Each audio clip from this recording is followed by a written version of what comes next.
Hello, everyone, and welcome to Newly Forged. We are a 5e actual play stream that takes place in the world of Newly that came out of my brain, and 6 of my friends are brave enough to play in.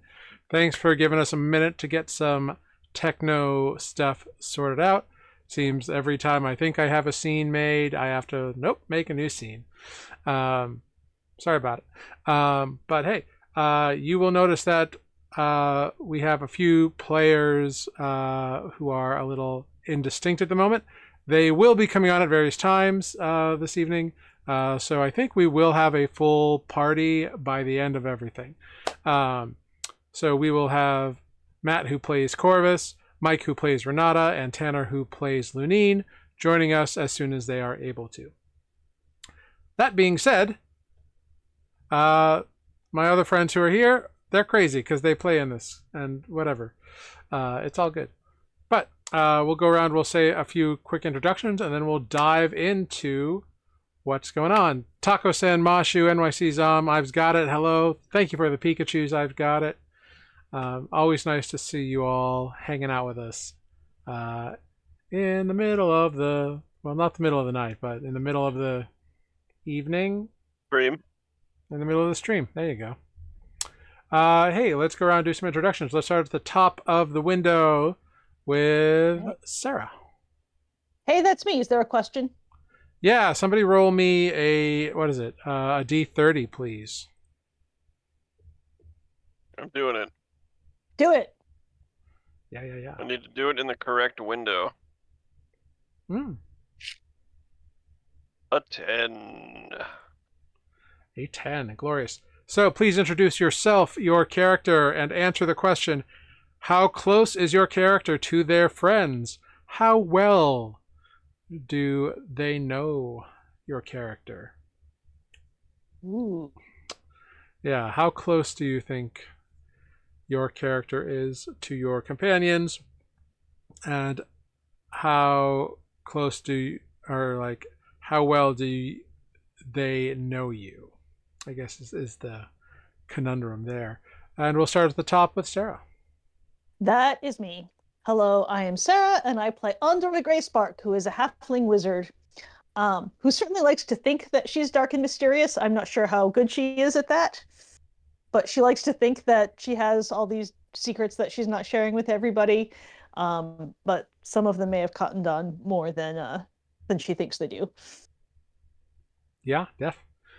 Cool. Wonderful. Thanks. Next up, we got Amber. Hello, I'm Amber, and I am playing Ozo, the Way of Mercy halfling monk. And I mean, do I have friends? I would say that's I up to think I you. have acquaintances, but so I don't know. I don't think they know me, but I don't know. Do they know me? Pretty sure Ozo doesn't even realize that friends are a thing in their world yet. Still thinks of themselves as totally solo and assumes that nobody knows anything about them and doesn't really notice them, which is probably untrue. But yeah, but I'll buy it. I would think so after this long. That's a good answer. Yeah, you've been together for months. Yeah, but that doesn't make us friends. Fair. Does it? I don't know. That's up for each of you to decide. Ozo has no idea. And next up, we've got Jeff. Hello, I am Jeff. I play Selenar, an elf druid of the land. Selenar has been very open about his history with the group, but I feel like there are some things about how he views the world that other characters don't know. However, he thinks that Corvus and Andra are his friends. Whether or not they agree might be questionable. Fair enough. Well, very cool. Thank you so much. And it's good to see you again. It's nice to have you back after a couple of weeks. And I am Jared. I'm your humble Dungeon Master here on Newly Forged. I play everyone and everything else that is not the 6-player characters. It's like become a catchphrase now. That's kind of like my spiel. You do say it every time. I do. Just to get the ball rolling. Along with calling us crazy for playing in your world. Yeah, it's all good. I appreciate that you're that kind of crazy. Mateo says in episode chat he is listening and available to speak if you want him to. Oh, well, wonderful. Hey, let's introduce Matt, who's with us vocally. Matt, go for it. I apologize in advance. There's probably a lot of music in the background, so this could be terrible. But hi, I'm Matt, and I'll be playing Corvus from the secret corner of this tech booth. Wonderful. Thanks. So, how well do you think you know your friends as Corvus, and how well do your friends know you? Let's just say I know more than they know that I know, and they know less about me. Fair enough. Excelentes. Wonderful. Great. Well, that all being said, we've got a vibrant Corvus avatar to indicate his presence. So let's dive into last time on Nuuli Forged. Last time on Nuuli Forged, some of the Dead Ringers, mainly Lunine, Corvus, Renata, and Ozo, awoke from being knocked unconscious by a magical wave in a very different location. A grassy, mossy, sparsely forested field with panoramic vistas. Quite beautiful, actually. They found themselves among a variety of statues. And unlike the ones that they had faced in the swamp, these ones are crisp, defined, precise. Upon investigating, they found that one of these statues matched the description and signature eyepiece of the man known as Barl, the one they had come to find. Not knowing how much time had passed or where they even were, and with no sign of either Andra or Selenar with them, the group decided to pick a direction and head in it. But it wasn't too long, however, before Renata realized that they were going in circles. Ozo managed to discover that they had been walking in a circle around a wall for some time by sticking their hand out and disturbing the illusion that was cast upon the wall, seemingly programmed to guide those wandering within to think that they were making headway in their travels, without ever actually getting anywhere. Hoping to find some sort of a ceiling, Corvus fired a bolt into the air, which landed kind of off in the distance, and the party heard a growl, so it must have knocked near something. Springing from the underbrush, 3 terrifying lizard-like spiky creatures with vibrant eyes that had like crosshairs in them, basilisks, appeared, and between their petrifying glaze and vicious bites, the group was very, very hard pressed. However, ultimately they did succeed, but not before Renata succumbed to their bite, or not their bite, but to their gaze, and turned to stone. Frustrated, as this petrification seemed different from the other form that they had encountered, Corvus began tearing into one of the creatures with his weapons, before sending a small notebook flying that he had stabbed clean through. It just flew, now there's a big hole in it. Ozo managed to see the notebook after it was damaged and was able to unwrap it from its protective coverings and open it up and find notes on basilisk within, and using their medical knowledge was able to cobble together a recipe for an antidote, but time was short. They had less than an hour to make this concoction and administer it to Renata.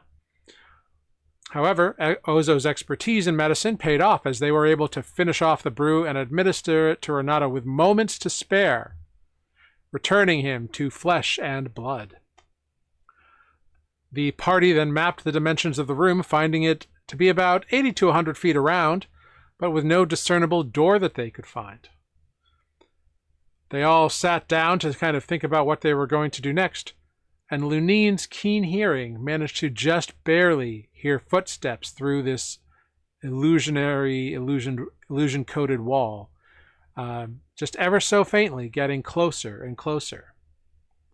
But before we pick up there, we're going to go back to another location. We're going to go back to the outside of the Green Pyramid in the swamp. with Selenar, who is a statue for some time remaining, and Andra, who has just seen all of her friends fall unconscious. Andra, you are the only remaining member of your party who is conscious and not a statue. Awesome. What are you going to do? But they're still here. You see their bodies. Yeah, their bodies are there. Cool. I'm going to poke them. I'm going to poke the nearest person to me. Okay. You poke Corvus, and nothing. He's unconscious. He does not wake up. But does he appear to be like breathing? Hard to tell in the mask. Right. I want to turn to someone who is not wearing a face covering and see if they're breathing. Yeah. Yeah. You look over to Ozo. They're breathing. I'm going to poke them. They do not wake up. Do they like? Although, react at all? well, they are also masked. Actually, I keep forgetting I'm that. about to say they're sort of masked too. Cool. You find your way over to Lunine, who is decidedly not masked, and he's breathing. Like they're all breathing. Like you can see their chests moving. You can hear them inhaling breath. Okay. You poke all of them. None of the four of them wake up. Cool. And what time of day is it? It's fairly early in the day. Like you spent some time up on the top of the pyramid getting things ready, and then you made your way down and had a little confab and decided that despite whatever else remains, you should venture into the pyramid and abandon Selenar outside. Renata then pressed the button that had opened the door the previous night, and this wave of black energy pushed out from the pyramid for a 60-foot area, and all of your friends went unconscious. Right. You were the only one to resist it. Were they all looking at the thing when it happened? Not necessarily. Okay. Like Renata was probably doing some kind of like haha pose, push button, look at me, be cool, and pushing the button.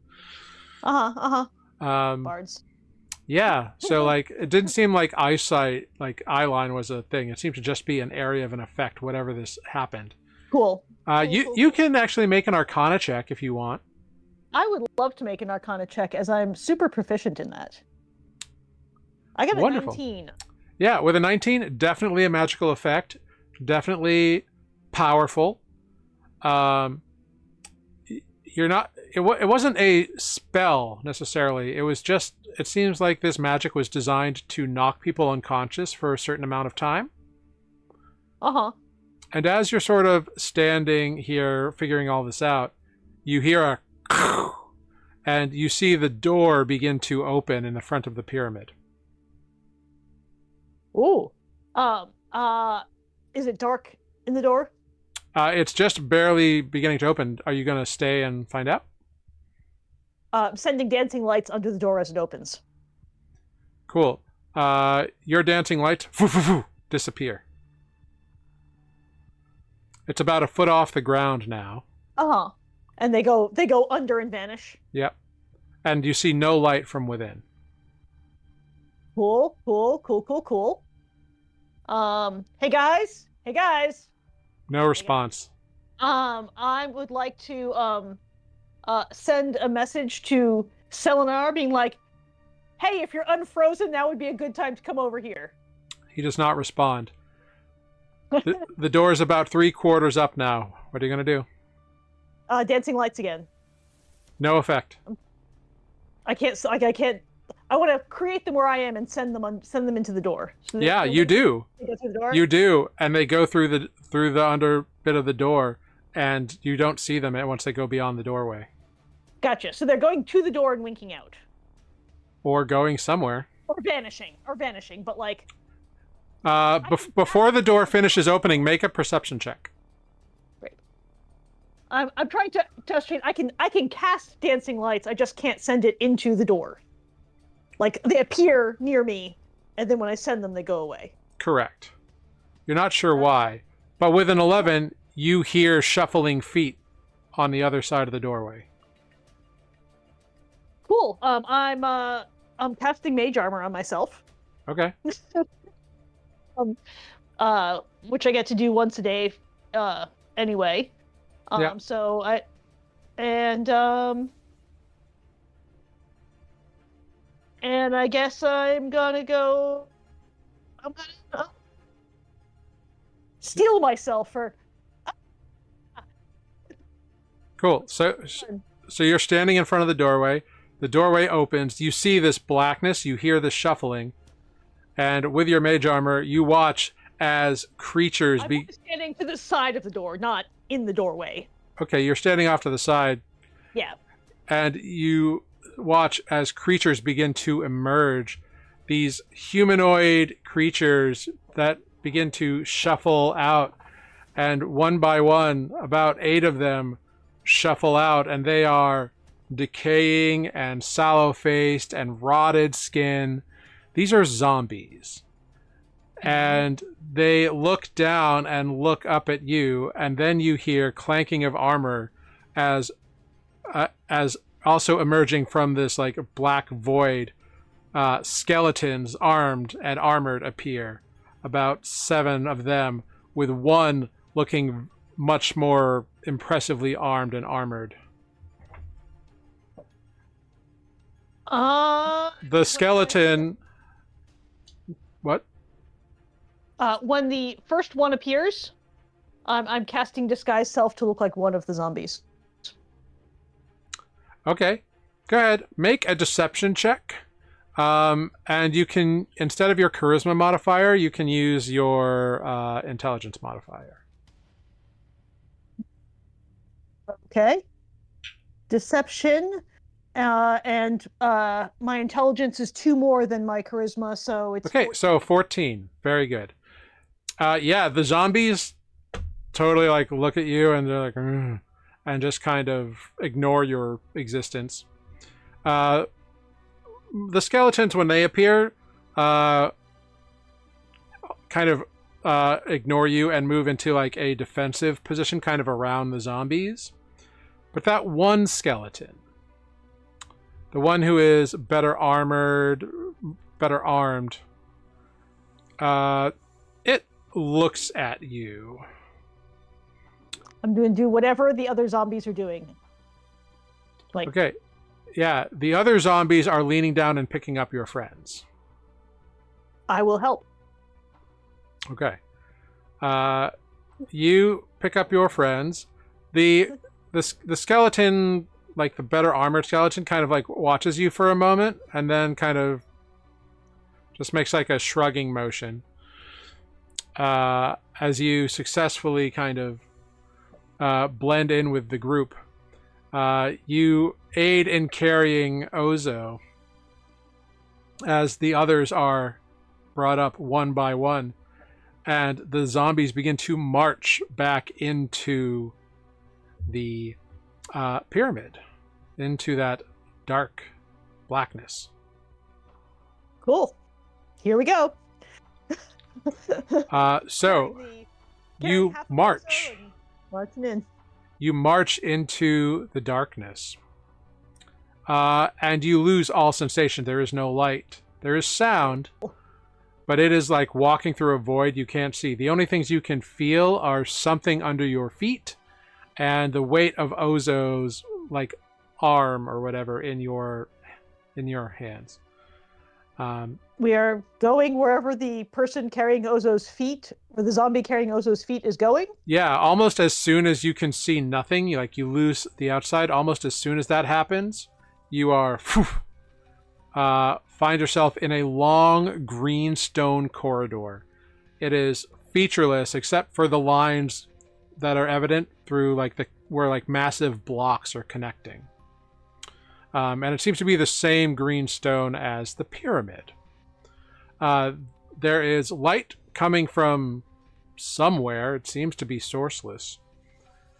And the better armored skeleton kind of takes up the lead here and begins marching the entire group down these hallways, turning twisting, straightaways. It is labyrinthine here. It is crazy. And you realize like it is impossibly larger on the inside than the outer pyramid would lead you to believe.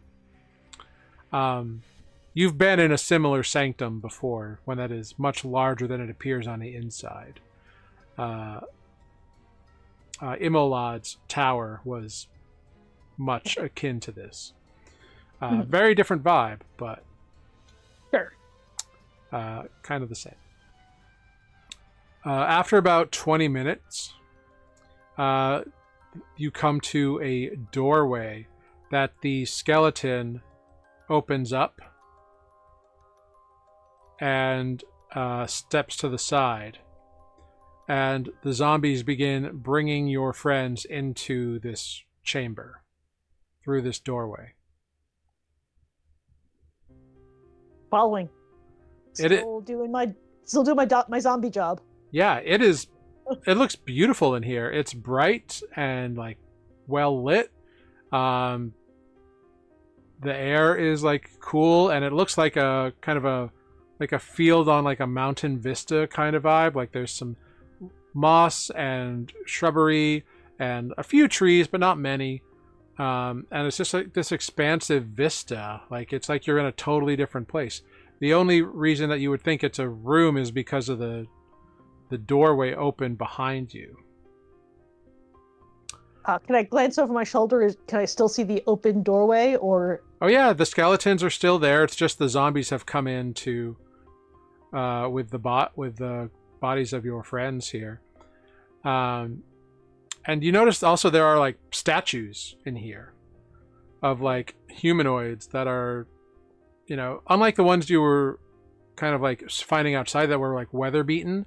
These ones are like very, very finely crafted and like shapely and look almost lifelike. One by one, the bodies of your friends are deposited kind of in the middle of the room on the ground. And the zombies kind of stand and begin shuffling out.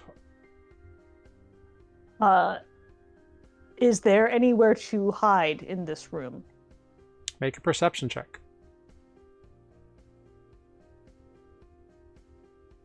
Well, that's unfortunate.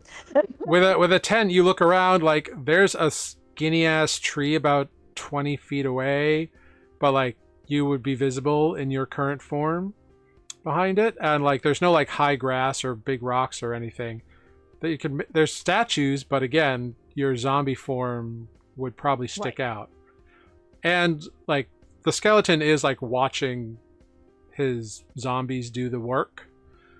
So like you know that if you try to duck anywhere, you get a sense that like that skeleton can probably count, if nothing else. Right. I'm gonna shuffle along with. I'll keep following the zombies, but like try to like be the furthest from the door at all times, like trying to hang back without being super obvious about it. Okay, make a deception check. Well, that sucked. That's All right. 4. Yeah, so you're kind of like dragging your feet more than any of the other zombies. The skeleton snaps its fingers, and 2 of the other skeletons walk in, grab either arm of you, and drag you out and push you along with the other zombies.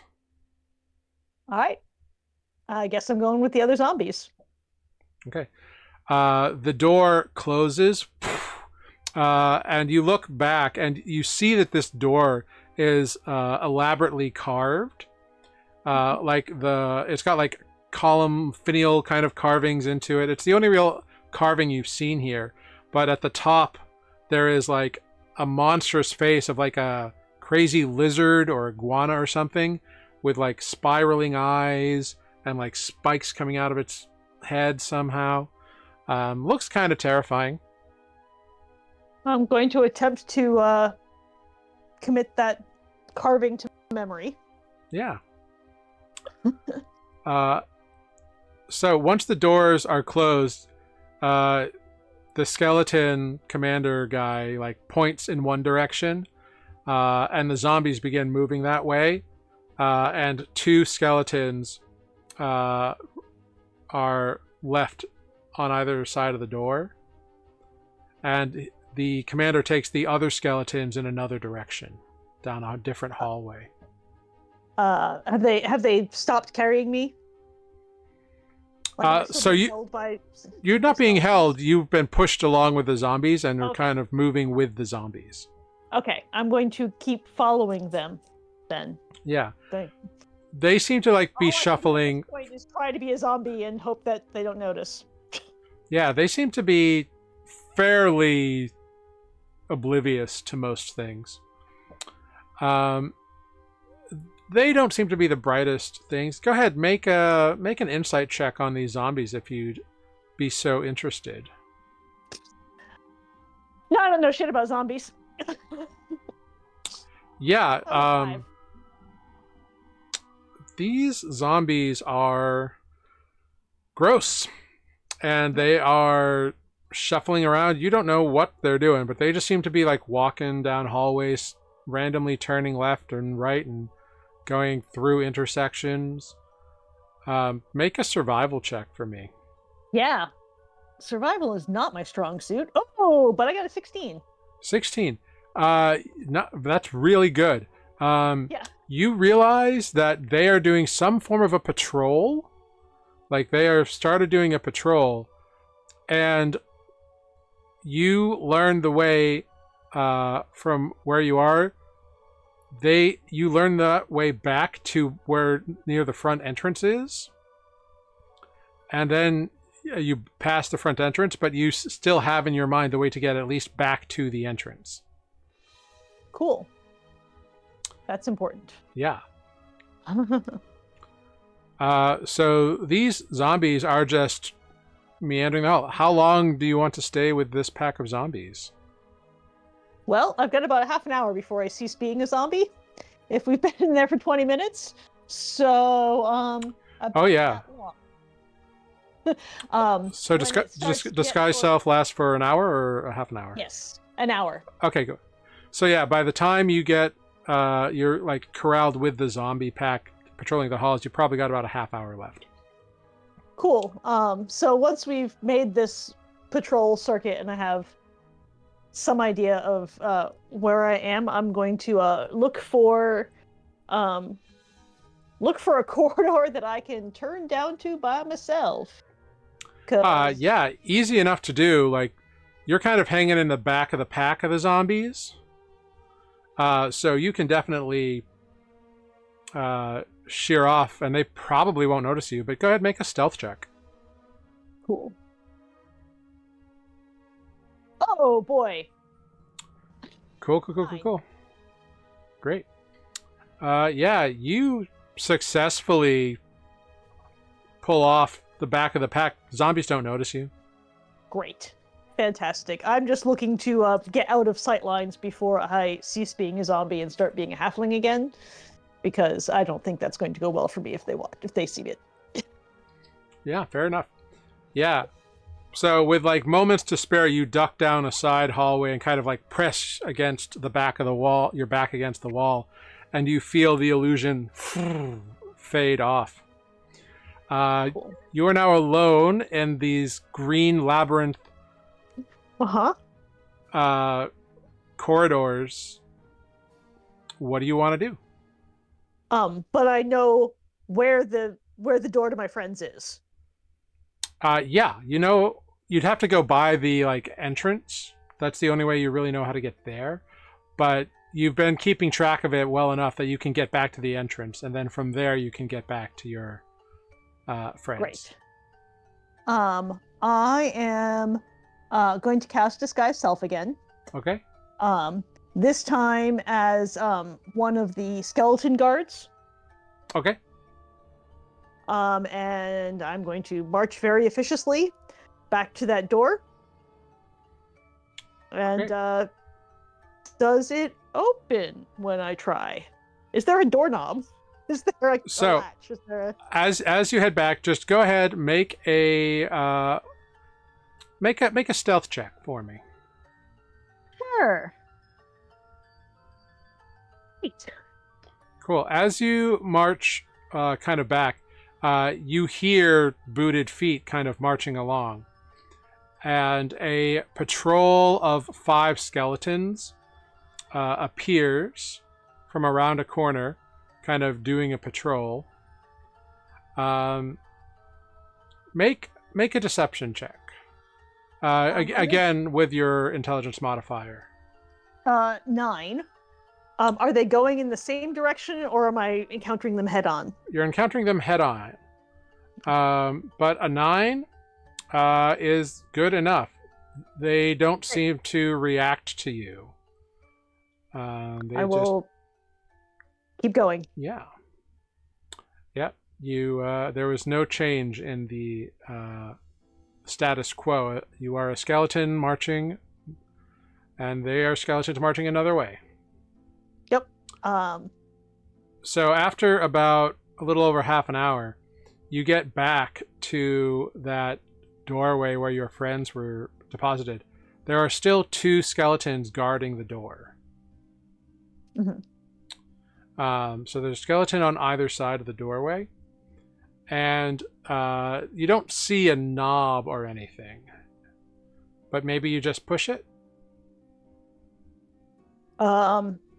You're not really sure how that like more officious looking skeleton kind of opened things. Gotcha.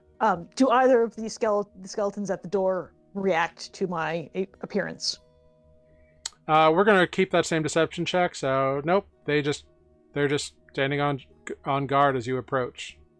All right, I will nod at one of them and attempt to push the door open. You go to attempt to touch the door, and their swords cross in front of you. They have little short swords, and they just go. Fair. I will shrug and stand next to one of them and guard the door. Okay. Go ahead, make a persuasion check. 13. God, I wish I could do any of this at advantage. I'm rolling Great. so well with my second rolls on almost everything. 13's plenty good for against a skeleton. You stand next to one of the skeletons, and it just sheathes its short sword and just resumes being on guard. So there are now 3 skeletons in front. You've got about maybe 20 minutes left of this spell. I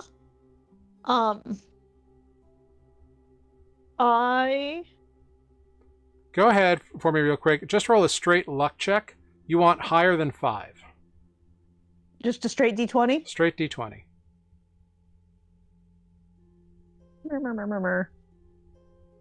Rolled a 4. Okay. After about 5 minutes, another patrol of skeletons walks by. They don't interact. They just notice and keep going. Have I heard any of the skeletons say anything? Nope. Cool.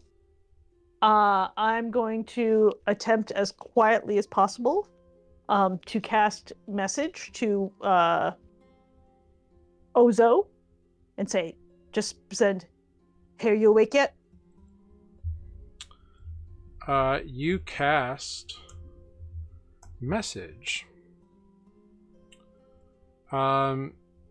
You try to point, but you can't. You're not really sure where they are, so you're not sure if the spell landed. Sure. Yeah, I mean, I'm basically just pointing in the direction of, like, the door. Yeah. Yeah, I can cast it through solid objects as Mhm. long as I'm familiar with the target. I am certainly familiar with Ozo. Definitely. But I have no idea what this door is made of, or how thick it is, or anything like that, so... Yeah. Yeah, you don't feel the spell connect to Ozo for whatever reason. That's fair. Whether because Who's- you missed them or because it's the wall is too thick, you're not sure. It's a, last ditch, oh god, I'm here by myself. Maybe my friends have woken up moment. Mhm. in the hubbub of the other patrol passing by, I'm going to attempt to lean on the door. Cool. So the other skeletons are like off on like the sides of the door, and you're like next to them.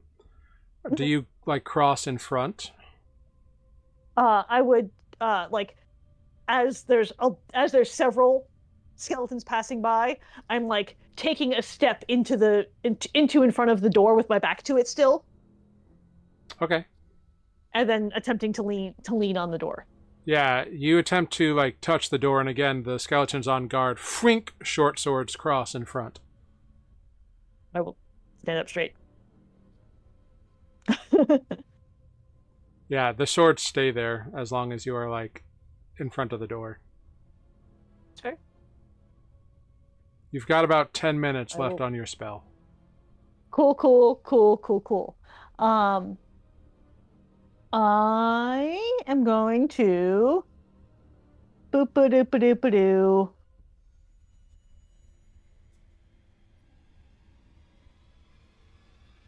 What am I going to do?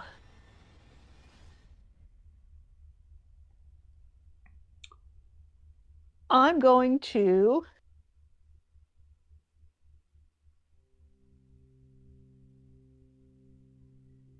What you got?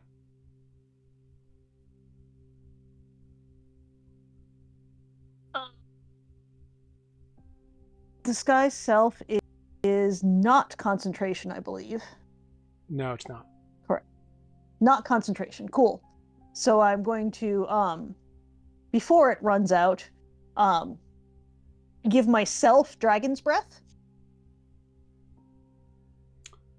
Okay. Are there verbal components to Dragon's Breath? Yes. You cast a spell that requires verbal components next to these skeletons, and these skeletons immediately react. They draw their short swords and attack you. Okay. Do I get the spell off? Roll initiative. Let's find out. I probably should have selected my token first, but I didn't. It's I all rolled an 8. It's all good. You begin casting the spell, but the skeletons see it first. It's like they're like super aware of magic somehow. Sure. And they immediately, it's like a reaction. They beat you in initiative order. That's fair. So they both attack you with a short sword. That is a 10 to hit and a 12 to hit. Neither of those hit while I'm wearing mage armor. Great. Then you get your spell. So you now have Dragon Breath. It's your turn. Cool. I'm going to I'm currently between the two of them. Yep. I'm going to walk around one of them, so they're both in front of me. Okay. One of them takes an attack of opportunity against you. That's a 16 to hit. Mage armor is what? I think that's still okay. Shield. Okay. Now it is. Shield. Wonderful. And then okay, great, that's that. Oh, that didn't register. Okay, yes. So what do Dragon's Breath? So my action is to send a 15-foot cone of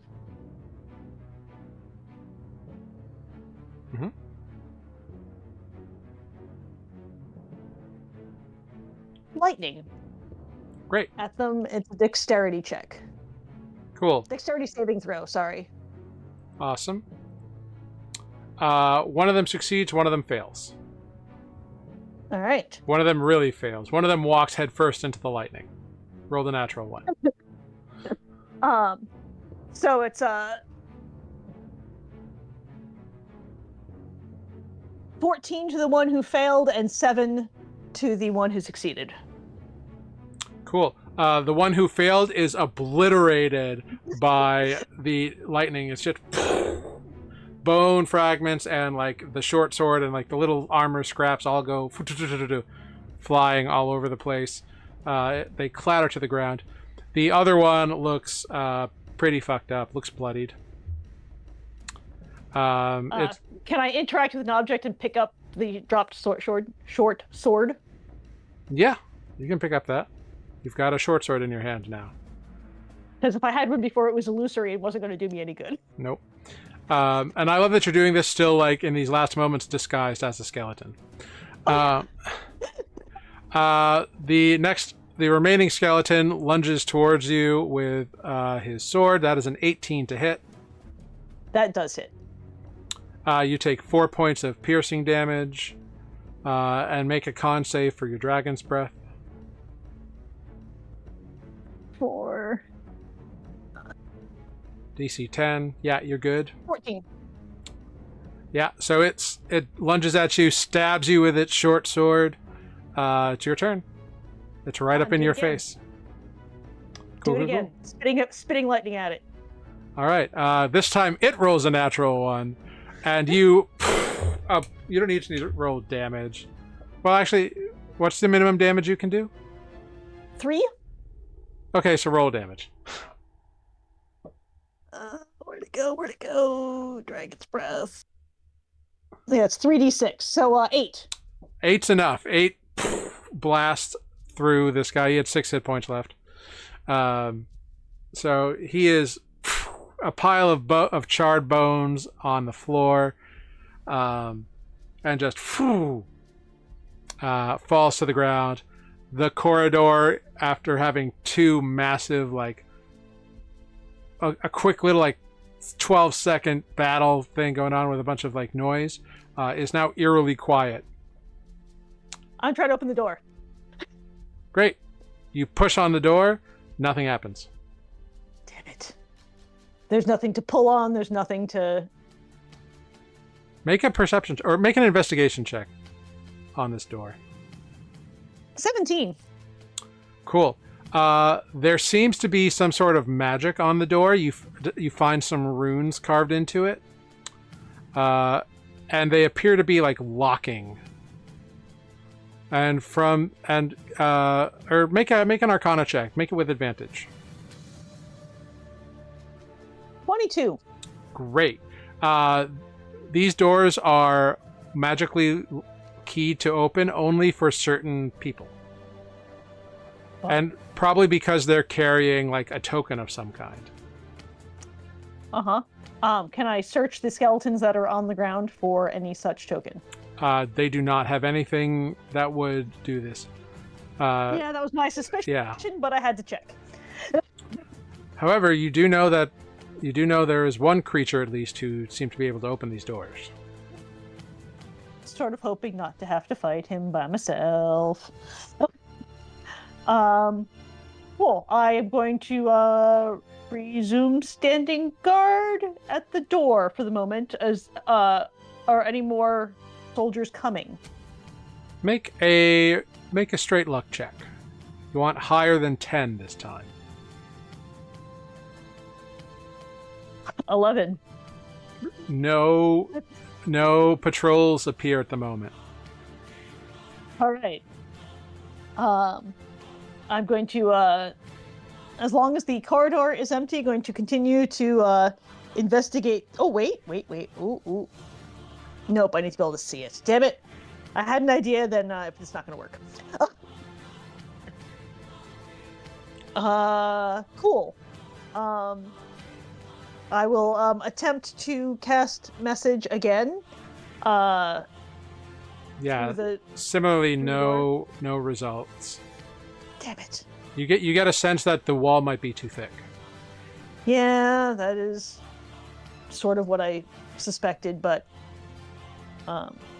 yeah, now that you're like not doing it while like limited. pretending to be a skeleton, you get more of a sense that it's probably a thick wall. But there are still the remains of the shattered skeletons around here. Do they Do they have anything else useful on their bodies, or is it just a pile of bones? Pile of bones, some armor scraps, some short swords, short bows, a couple arrows. I can't use any of that, so I will hang on to the short sword to go with my rapidly dwindling skeleton disguise. And I'm just gonna push all the other bones like off to the side so there's not a heaping pile of former skeleton in the middle of the walkway. Cool. Go ahead. Make a survival check. 14. Yeah, you kind of like brush the bones far enough out that they look like they've been there for a while. Cool. Cool. Go ahead, roll a d20 for me.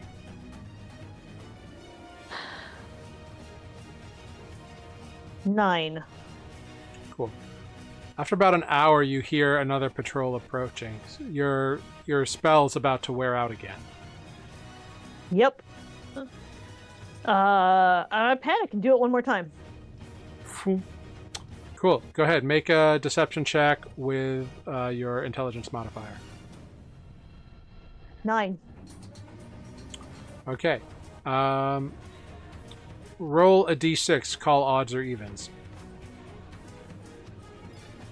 Evens. Okay. Ooh, yeah. Great. A cluster of 6 shambling zombies kind of walk by without even paying attention or noticing anything. Standing at attention by the door. Mm-hmm. Guarding. Yep. Running And so these zombies kind of walk away. You've got maybe like 5 minutes left on your latest round of disguise self. Well, I cast it when I heard somebody coming. Oh, okay. So then you've got an hour left of it then. Yep. As soon as the corridor is empty, I'm going to resume examining the door. Okay. I don't know what else to do.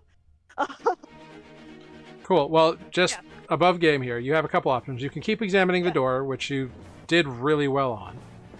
Yeah. You also...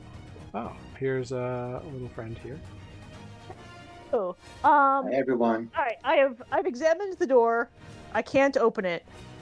But I know where the way out, or the way I came in. You know where the exit entrance is, and you know where. And I know that Selenar is out there. You know that Selenar's out there, and you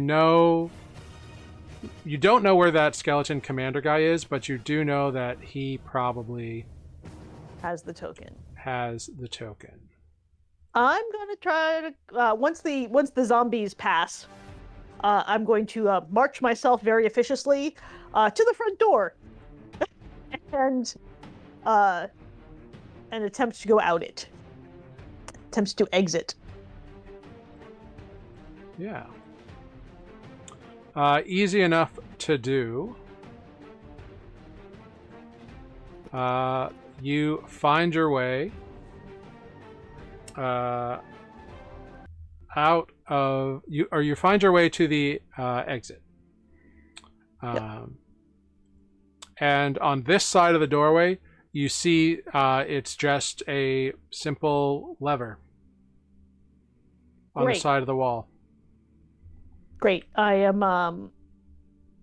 I can't get through the door, so I am going out and going back to where we left Selenar. Yep. In the hopes that maybe he's waking up soon. You pull the lever, and you hear that opening sound, and you see that black void, which it just kind of like spirals out into this black void. You walk on through, and you are outside. It's been a few hours at this point. It's been like 4 or 5 hours. So it's midday now. I'm heading back to where we left Selenar's statue. Yeah, his statue is not, his statuette form is not far from the entrance. So you see him, he's there, He's still a statue. I'm going to, I guess, sit myself down and wait for him to wake up. Great. We're going to cut back. Now we are back with our 4 friends who are in this room. Lunine having just heard and told you all that he has heard a sound of boot prints on the far side of the wall. So we've got Renata, Corvus, Ozo, and Lunine. Lunine conveys this information. What do you all do? I listen. I get Yeah. real quiet, and then I lean over and listen too. Yeah, you hear it through the wall after Lunine has pointed it out. Does it sound... It sounds like it's getting closer. Sounds like it's getting closer, but does it sound like... How am I trying to phrase this? Like I'm hearing it through a really thick wall, or like is it Charlie Brown, like underwater bubbly? It sounds Or is muffled it like like you're hearing it through a listening thick wall. Through a wall. Yeah. It's a physical thing. Mm-hmm. Okay. Well, Which tracks with whenever I you guess I'm disrupt gonna- that illusion, you like stick your hand out and you rub your hand along the illusion, and it feels like wall underneath. right. Like Okay. the wall, and then like the illusion is layered just over the wall. Well, I guess I'm gonna just stay there and wait for it to arrive. And if it passes us, I want to follow it sneakily. Like Cool. if it seems like it's going toward us, but then we'll go around, you know what I mean? Mhm. If it's also perimeter. Anybody else want to do anything when Lunine shares this information? Corvus, Renata? No, I'm stumped as to what to do next, so I'll just see someone else takes the lead on this one. Okay.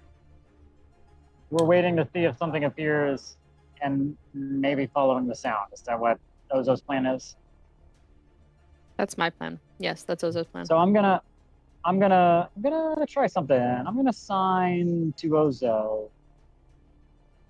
Like, hey, what's the plan? And I assume Ozo tells me, but I am deliberately trying not to speak. Okay. Ozo, do you understand sign language? I do. I had to pick Great. it because primordial is no longer a choice. Great.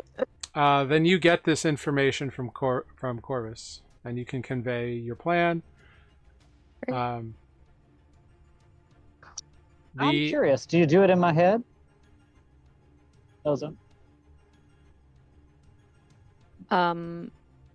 No, I will sign it.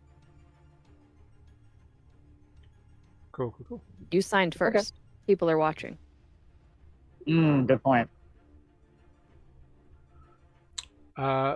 You all kind of like ready yourselves for whatever to like follow and listen, and then you hear whoosh, and a door appears just off to the side of you, and standing in the door is a very well-dressed individual,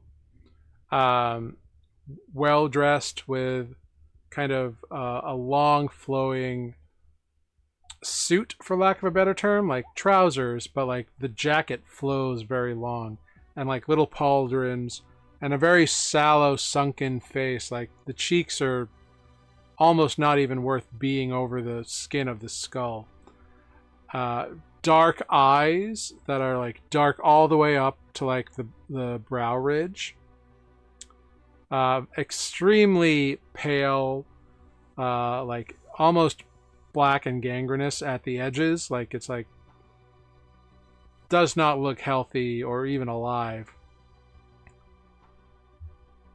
But it looks at you all. Urgh.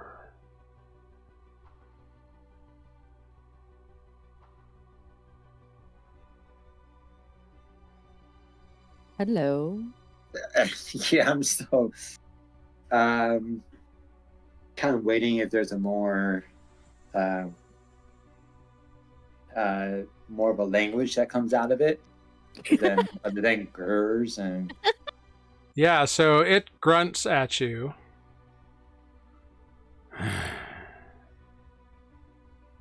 You are still alive.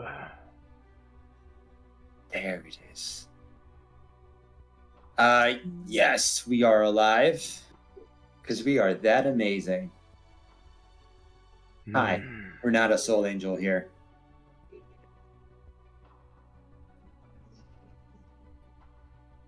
It just stares at you. That's okay. I'm sort of new to this area. You haven't heard of me yet, but you won't forget me.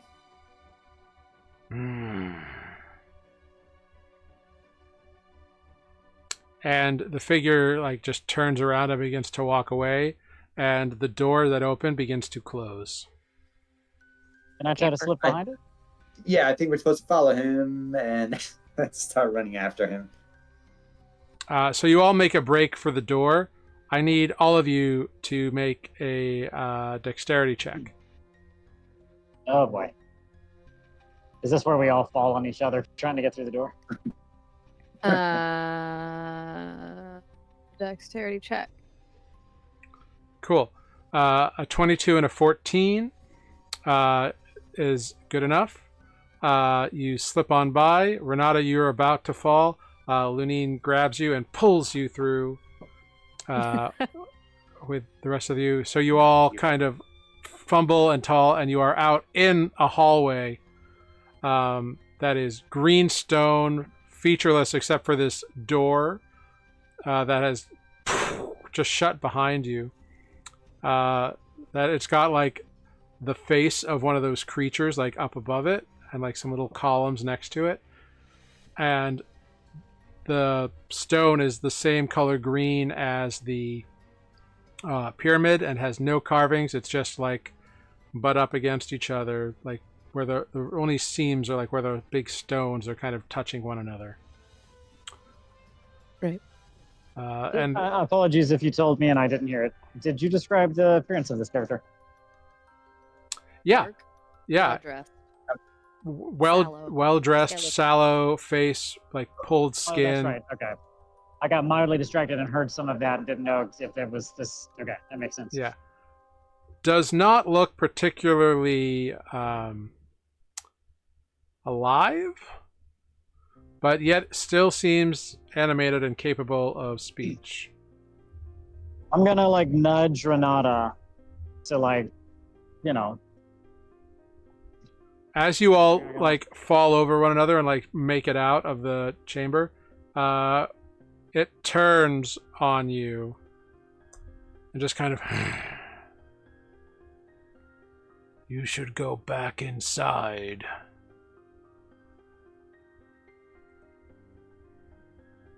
I'm sorry, but why?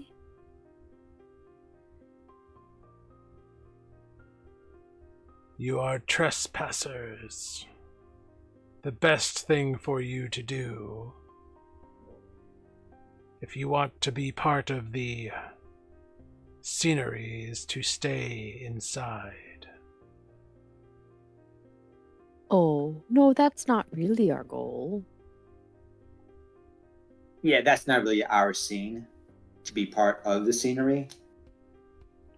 Yet you trespass here. Well, we, came for a visit, thought we would knock and say hello, and instead ended up here. We were looking for a friend. Didn't mean to trespass, apologies. You destroyed multiple statues and constructs. Well, if They they, did didn't attack us attack first. us, Oh, we have a Lunine. I am here. Yay.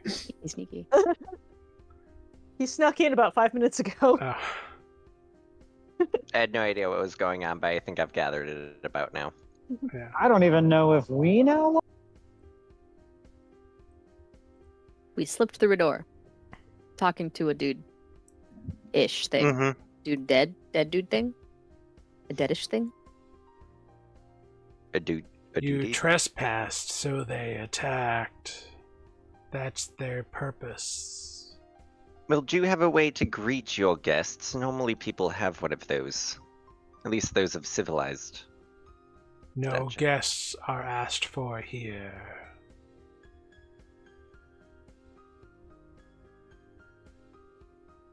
Fair. Fair. Look, we'll be more than happy to get out of your hair, but we are looking for a couple people that are missing. Perhaps you know where they are? You four were the only ones recovered.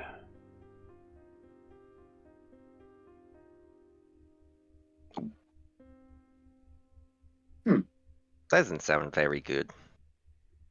Nope. Can I do an insight check to see if he's lying or? Yeah, go for it. Can I too? Yeah. Nope. 6 is my number tonight, folks. Oof, only a 10. This personage is extremely hard to read. You're getting distracted by like the tautly pulled skin and like the sunken sallow cheeks, and the eyes are kind of like burning red. Seems very friendly. Very disturbing to look upon, to be honest. Ozo with a 10, you don't get much. You get the sense that it just doesn't care. Cool. Well, the other person we're looking for is, oh god, Barl. And we happened to find a likeness of him inside as a statue. Oh, what a coincidence. Yes. Right? He was wise and stayed inside. Perhaps if we can unstone him so that we can take him back with us, and we'll make sure that he continues to learn his lesson and stay away from you. Because you see, he's sort of important to us.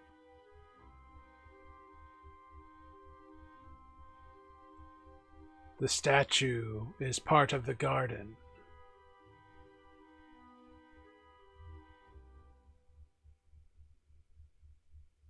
Yeah, but you know what? He really doesn't add anything to the scene, to the scenery. You should all be part of the garden. Yeah, I know that's what you think, but I think you have bad taste in garden feng shui. The four of you go ahead and make perception checks for me. To see if he starts crying internally. What? After Which four? insulting. 20. You're with us. Why could I never Oh my roll god, perception it's 6 anymore? again. That's 3 6s in a row. That's a lot of sixes. Perception. You're rolling different things in Dirty- order to get 6 too. Dirty That's 20. Great. Ozo and Lunine, as you're having this discussion, you hear the sound of many booted feet approaching your vicinity. I'm gonna be on guard. Yeah, Lunina's We'll just say, oh, it not appears going to have draw a- his weapons, but just getting ready. Yeah. Okay. The figure looks out at you all.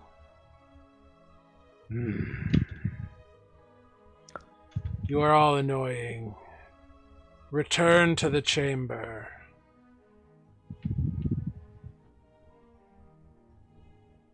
Unfortunately, I don't take orders from those below me. Now, we would like to take our friend and just leave, if that's okay with you. It is not.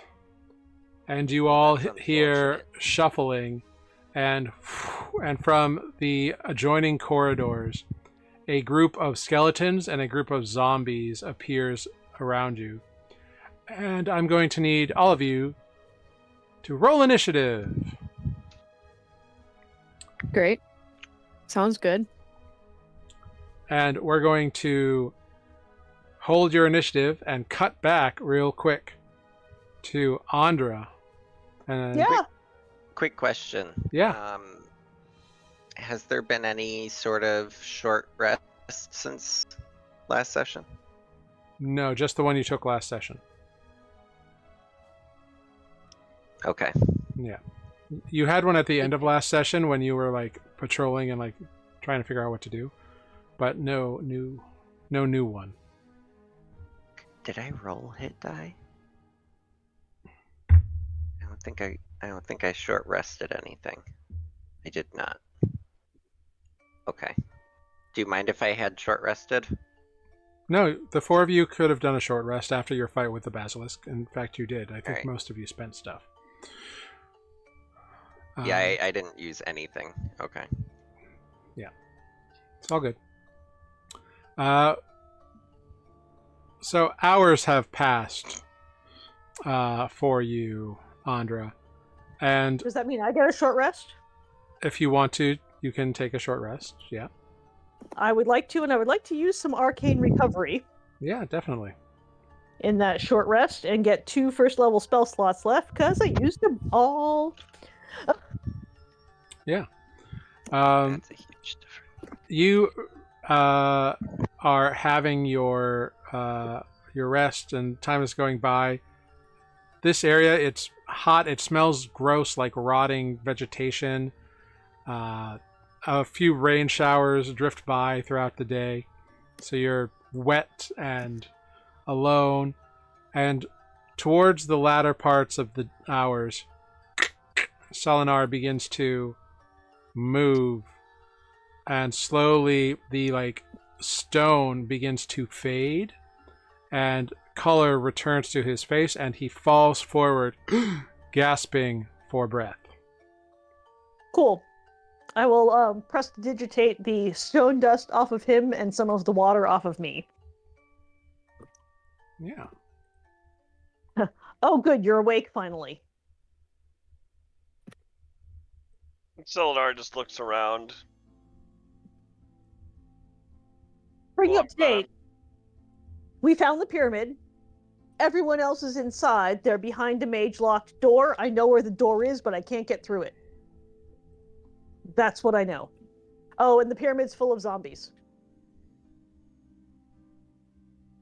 Sildar just shakes his head and goes, "Well, sounds like a fun time to me." They're dumb, is the good news. Great. I guess we should go in then, eh? Have you been in already? I have been in. I came back out. Appreciated. If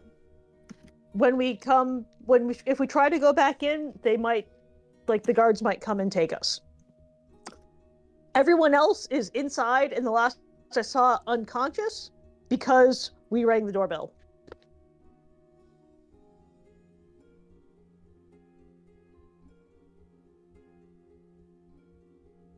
That's all I got.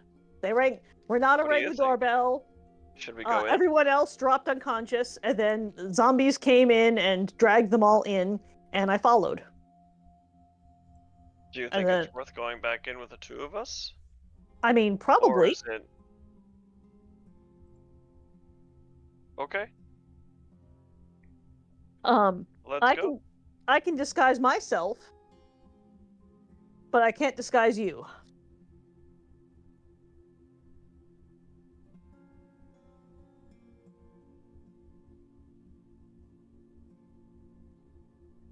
Me neither.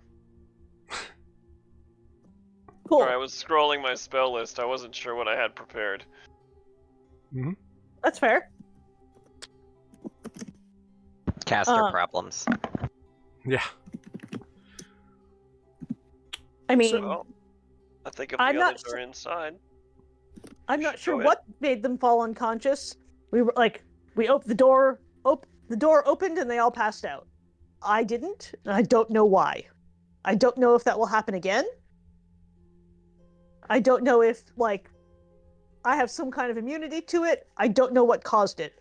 We rang the bell. We pushed the button and they all passed out. What did it look like? Darkness.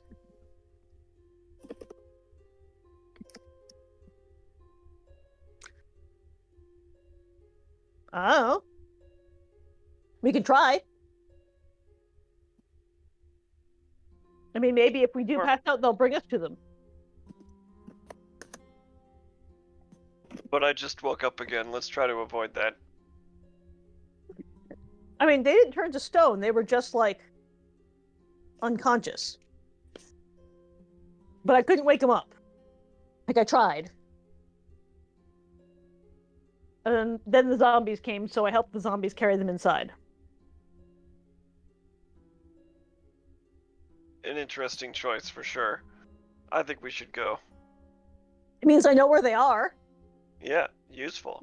Selenar just starts to walk up the steps, or whatever direction is. No, Towards it's not the up door. there. It's over here. Yeah, so who's going to push the... Andra points out this like skull carving that is green like the rest of this whole pyramid, except for one eye that is made of black stone. I will take my 10 minutes and send my unseen servant to push the button. Okay. I also could have sent Mr. Whiskers, who should still be here because I haven't had a long rest yet. That's true.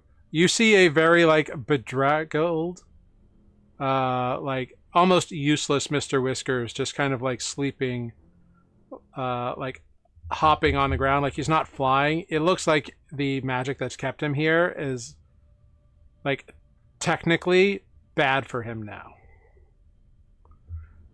So he looks a little rough. Yeah. Um, Just say, Mr. Whiskers, it's time for a nap. I just dismiss him right away. okay. I He's just gone. imagine like the cartoon wheezing. Yeah. Yeah, he looked rough because like he technically didn't have a long rest, so like the magic that kept him here was kind of like drawing out the energy of the spirit that makes Mr. Whiskers. It was in rough shape. But the invisible servant hits the button, and the door opens. No magical black wave of energy emerges. No saving throws required. The first few steps of the pyramid raise up like a big maw, and you see a black void within. Come on! I grab Selenar and like run toward the door. All right, the two of you through the void, and that's where we're going to take a quick 5-minute break. So we will come back to the start of this combat, and maybe I'll get there in time. Cool. It'll be a good time. So thank you all very much for being here. We'll be right back in about 5 minutes to pick up this crazy fun adventure. We'll be right back after this short rest. Thanks a lot.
Not long enough. Hello, everyone. We are back. Sorry for the little bit longer than 5-minute short break. Just needed to get a few things set up because we are now entering combat with 4 of our friendly neighborhood. Who are you people? Dead Ringers. We're ringers, Friendly obviously. neighborhood people. people. Yes. So surrounded, or this oncoming horde of skeletons and zombies, kind of shuffling their way towards you. After this, like undead looking fellow, just kind of comes after you. So I'll bring you all to the map. Those of you without tokens on the map yet may not see much, but we're just gonna wing it. All right, so here we are. Boom. So this is the well-dressed, kind of creepy-looking fella. Oh, yeah, he looks very well dressed. You've got some skelly boys and some zombie boys, or ladies or thems. We don't know. They're dead. It's hard to tell. But Corvus, you are at the top of initiative.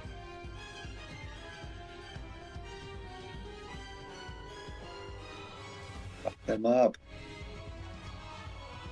Do we have you, Corvus, or did you have to go away? You may have had to. You may have had to do something at work. In that case. Oh, I didn't roll initiative. Whoops. Oh, I thought no. Oh, that was hit dice. I got distracted by my health. Yeah, roll initiative. 18. Great. Nice. Cool. So we'll skip Corvus for the time being. Lunine, we're over to you. All right.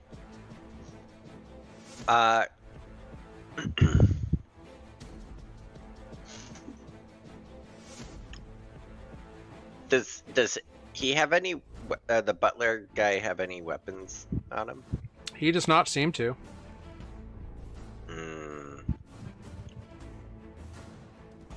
All right. I'm gonna take a couple steps forward. 5, 10, and then trickster step Okay.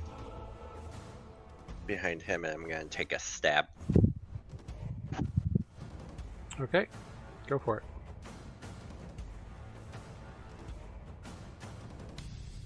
An 18 hits. Oh. Or sorry, a 26 hits. Yeah. All right. No damage. All right, that's weird. 9 piercing damage. Oh, it rolled it? It didn't roll it on my screen. Yeah, I see it. Yeah, we can see it. Okay, anyway. 9. Okay, so 9 piercing damage, and then I'm gonna Siren Strike him. So it's another Cool. 6 plus 3. So 8 psychic. Cool. You send your siren strike down the blade, and it stings, and it doesn't seem to bother him that much.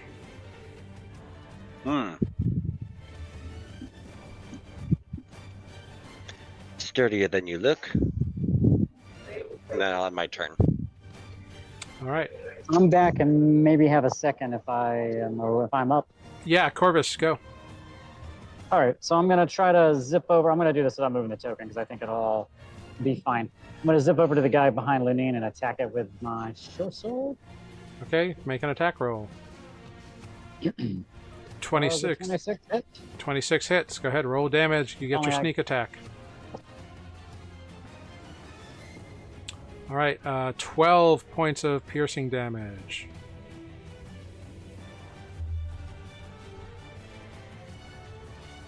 Sorry, one sec. I'll do the dagger next. Just give me 1 second. Sorry.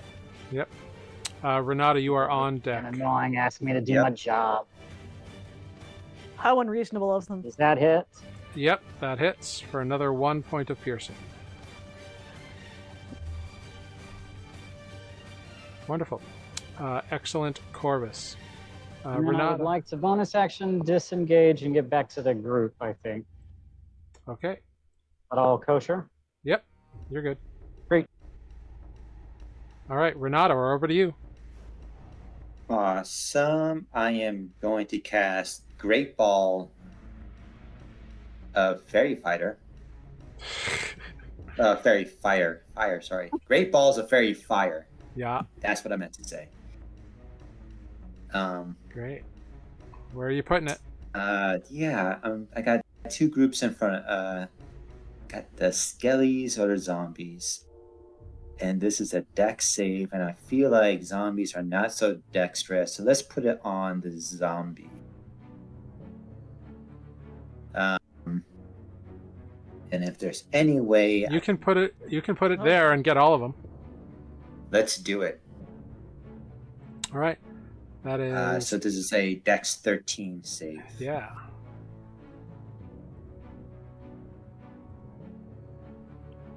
Holy shit.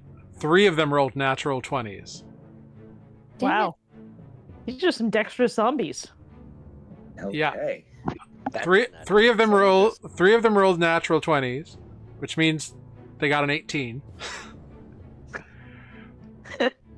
One of them rolled a natural 19 and got a 17, and one of them rolled a 5 and got 3. What So was that? well done. One of them Well done. to fails. you. Wait, are you congratulating yourself? Well I done. think he is. Not me, the zombies. The zombies did it. I didn't do Yes, shit. but Zombies you are have the feelings. Yeah. I guess I am the Yourself on zombies. back. Yeah, You pat are the yourself on the zombies. back. You deserve I it. am the zombies. Okay, great. Good job. So this one with the little blue dot failed his saving What side are throw. you on? Hey, I let you get all of them. It's not my fault they rolled well. I've just never seen any group of creatures roll 3 nat 20s out of 5 rolls. Those are the Yeah. only nat 20s I'll roll the whole time. Okay, so Renata, you're concentrating. One of them is fairy fired. Yeah, I am also going to hold on, let me just make sure I still have some. So I feel like we have not long rested in a while. So I have You have not. 2 left. Okay, Bardic Inspiration. I'm sorry, Mantle of Inspiration. To my 3 colleagues here, guys get 6 temporary hit points. And if you want to use your reaction to move about, you may. And myself, I am also going to run this way, 5, 10, 15. I'm going to say, Corvus, Ozo, good luck, guys. 5, 10, 15. So you gave it to Corvus? Sorry. Yes, Corvus, Ozo, and Luning. You 3 have. Okay, well, in that case, I'll temporary hit follow you. points. How's that? Okay, so you use your reaction to dash. Yep, and I got 6 temp HP. Okay, coolio. Great. Next up, we have our skeletons with Ozo on deck. The skeletons all draw short bows. Damn 2 of them are firing at Renata because he cast a spell. So boop. That is a miss. Why do I feel like I should have known that the skeletons were going to be ranged? And a 17 to hit you, Renata. Yeah, that hits. For 5 piercing damage. The first skeleton who fired, dropped his bow and, lost half of his arrows on the floor. He rolled a natural 1. So he's going to have to pick that up. He manages to pick up his bow, but that's about it. 2 of them are going to fire at Lunine. So he's going to move down here. And 2 of them are going to fire at Lunine. 12 and a 13. I don't think those hit. Nope. And the last one is going to fire at... he's going to come down. He's going to fire at Corvus. That is a 23 to hit Corvus. for 9 points of piercing damage. They rolled really well against Corvus for some reason. Yeah, I think for the temp hit points though, that was needed. Oh, Renata, I need Someone throw a grenade. a concentration check. You got it. DC 10. I've been playing Avowed lately, so I just have the need to Ooh. throw grenades and I mobs together. Natural 20, absolutely. Renata, no problem. This little arrow, just a flesh wound, just a graze, no problem. Ozo, we're over to you. Great. Decision making time, huh? I don't really want to be swamped by those guys. I am going to scamper up to our skeleton friend here, and I'm going to punch. Great, go for it. Punch. Punch. 16. 16 hits. Great. What about a 13? Just a moment. You punch this skeleton, and your first strike smashes through the dry, brittle bones. It seemed to be very vulnerable to your bludgeoning punch, and falls to the ground in a pile of bones. Cool. Nice. Can I just step in and punch the next one? Yeah! Great. Should I re-roll or will you use the 13? 13 will work, 13 hits. And same thing, you just punch right through the second skeleton. No arrows here tonight. No arrows here tonight. Mm-hmm. Well done. Anything else on your turn? Quick group check. Is anyone... We all rested, but I want to do a quick medicine check of the group. Yeah. Damn it. It doesn't roll when I click there. Oh, it did. Okay. 15. Yeah, everybody looks okay for the most part. Like, Renata looks... He got a little sore from the arrow, but he didn't really take much damage. He was a statue recently. Right. And Corvus has had like an arrow, but he seems to be okay. Lunine looks fine. Cool. Nothing overhanging that has been exacerbated. Love it. Good. Yeah. The end. All right. Next up, we got some zombos. Zombolis, if you will. One of them shambles over towards Lunine. Gross. Couple of them make their way towards Ozo. Actually, all of these guys do. Yo. Uh-oh. But only one of them gets to attack. They don't move very quickly, so they had to use their action to move up around you. Nice. But they do swarm you. So this just the one who can attack you just sort of slams against you and misses you with a 7. Yep. Yeah, just tries to shoulder check you. No real effect. Next up, we have our mystery man. Lunine, you look at the the slashes and piercings that you and Corvus delivered to him, and you see the scars in the chest and arm that you made begin to heal up. Bummer. He seems to not be worried about losing hit points. But he looks directly at you, and I need you to make a wisdom saving throw, Lunine.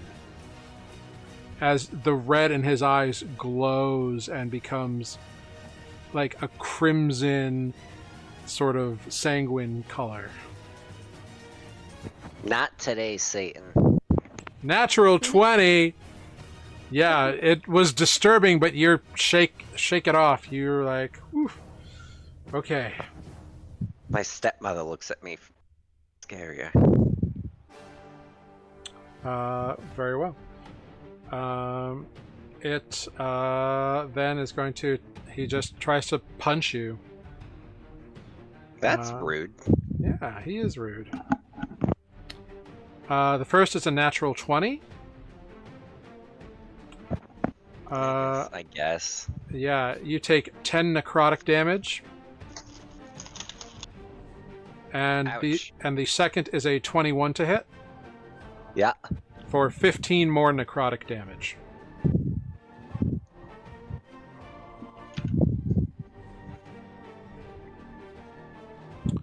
Ow. Yeah.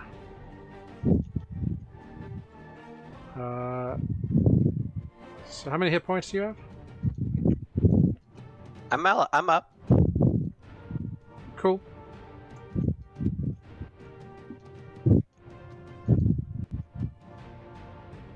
Awesome. Do you need me to give you a number, or do you want me to wait till a medicine check? No, you're fine. So yeah, that's what he does. Corvus, we're back to you at the top if you are here. Maybe not. So Lunine. All right. Lunine's gonna take a deep I'll be breath. back soon. Okay. Oh, a zombie also should have tried to attack you, Lunine. Sorry about that. I just got caught up in the other ones. But it missed you with a 9. All right. Now, Lunine's gonna take a deep breath Mm-hmm. and use a second wind. Very cool. So it's 9 plus 2, so 11. All right. And now I'm gonna stab him again. Just, you're gonna be a real pain, aren't you? 15? 15 hits. Nice. For 7 stab damage. Mm-hmm. Yeah. You stab him, and he just looks at the blade in him and looks back at you.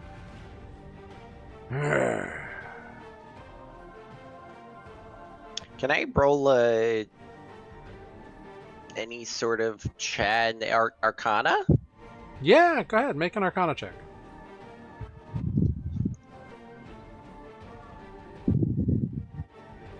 No. It's a thing that growled at me. Yeah, it's hard to say what this dude's all about. It's spooky. And Mhm. tried to punch you. And it tried to hit me, yeah. Oh, sorry. One more thing. Sarah and or Renata or Selenar and Andra. Yo. Roll a d6 for me if you'd be so kind. I rolled a 2. While they do that, I am Great. back. Cool. Did Lunine finish? Nope, not yet. No. Lunine, you have a second Hurry up. attack. No, I don't. Oh, you don't? You just have the one attack? I second winded. Oh, you second winded. Thank you. Yeah, we're not level 5 yet. Okay. Corvus, go ahead. Take your turn. Great. The hand crossbow comes out. It's going to hit zombie here on the corner. Swarming Alright. Ozo. Yeah, 18 hits. Oh, I'm sorry. I would have steady aimed first. Sorry, forgot to say that. So it doesn't matter. I got advantage. 18 hits. Great. And then with the second attack, it's actually the Whales from the Grave, which is not a bonus action. And I'm going to hit the boy here that we tried to for 1 measly necrotic damage. Okay, bye. Cool. You slash you send that necrotic damage over. It does not seem to really phase him much. Shocking. The zombie, however,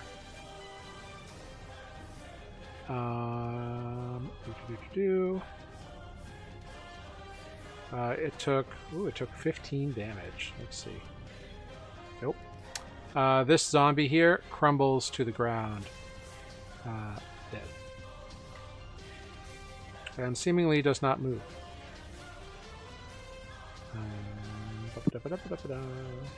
Great. All right, over to Renata then. Alrighty. Let's try something a little flashy. So I am going to. Let me see. 5, 10, 15. 20. I think I can hit these 3 skeletons with my, where is it, Thunderstruck spell. So it's each creature in a 15-foot cube. Yeah, you can just barely get the 3 skeletons and the 1 zombie. Alright, so it's a con save. 1, 2, 3. Yep, con save 13. And a zombie. Cool. Only one of them fails. So one of them, the first one here, takes the full 9 damage. And the others take half damage. Yes. Very cool. And the one that took the full damage is also pushed back 10 feet. So he gets pushed back against the wall he's already got his back to. Okay. That's that one. Okay. Yeah. Cool. Anything else, Renata? No, that's my turn. All right. Next up, we've got Skelly Boys. So the one is going to fire at you with his short bow again. That's a 17 to hit. Me? Renata, yeah. Yeah, that hits. For 9 piercing damage, go ahead and make a Constitution saving throw.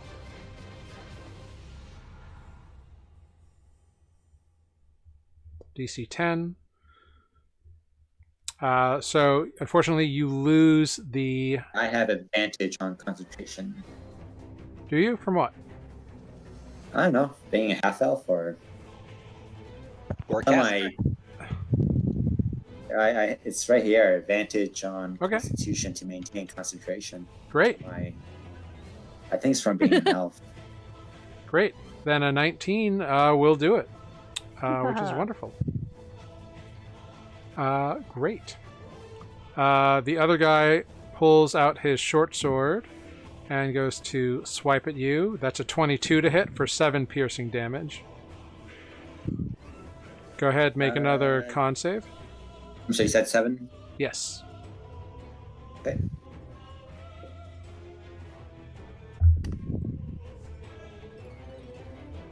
$15 is good. 15. All right. Let's see. The remaining skeleton, now that Ozo's up in the grill, is going to just move back. It's not disengaging, so if you want to take your reaction, you can. Yeah, I'll punch it. Go for it. Make an attack roll. Like the bit didn't roll. About now. Oh, it's only a 12. Unfortunately, a 12 misses. So the skeleton's gamble pays off as it fires a short bow at you. That is a natural 20. Womp womp. Well, that's fine. And I used my reaction to thingy it so it can hit me. That is 10 points of piercing damage as an arrow lodges in your shoulder from close range. Just look at it, and then I look back at the skeleton, and I shake my head.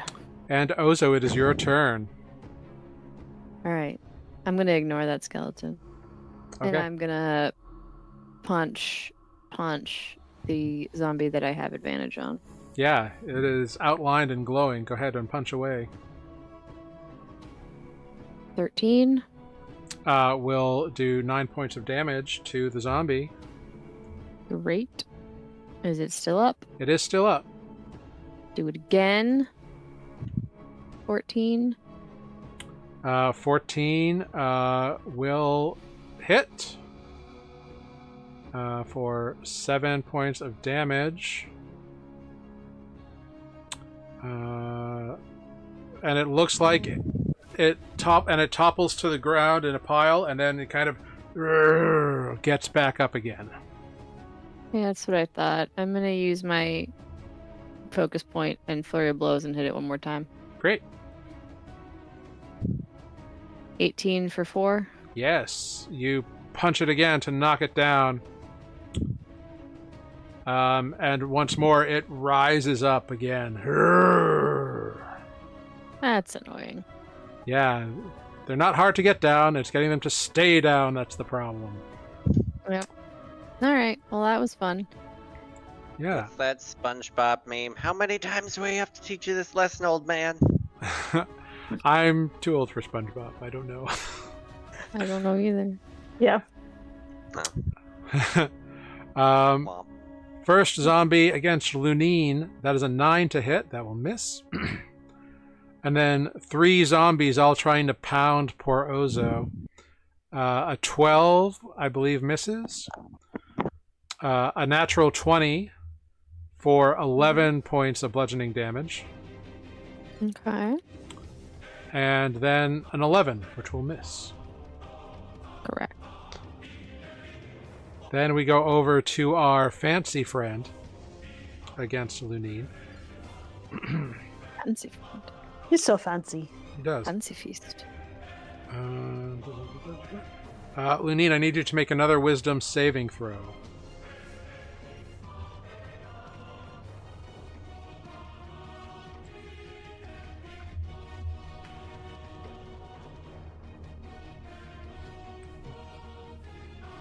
Today, Satan. Oh no. Okay, Satan. Lunine, you have the frightened condition. You are afraid of this thing. Which, Oh no, I'm afeared. Okay. yes. Which means as long as you can see it, your attacks are at disadvantage, as are your ability checks, and you can't move closer to it. Well, he can't hardly move closer to it anyway. True, but just so we all know what that means. It is then going to attempt to smash you again. That's a 25 for 11 necrotic damage. And again, it's a natural 20 Yep, that hits. for 17 necrotic damage. Down. You all watch as Lunine's face goes white in terror and fear. He like literally blanches, and then this thing just slams into him twice, knocking him to the ground. Lunine is unconscious and prone on the ground. The creature then turns and just kind of walks in the general direction of Ozo. And just silently is like, It is now, I need Renata.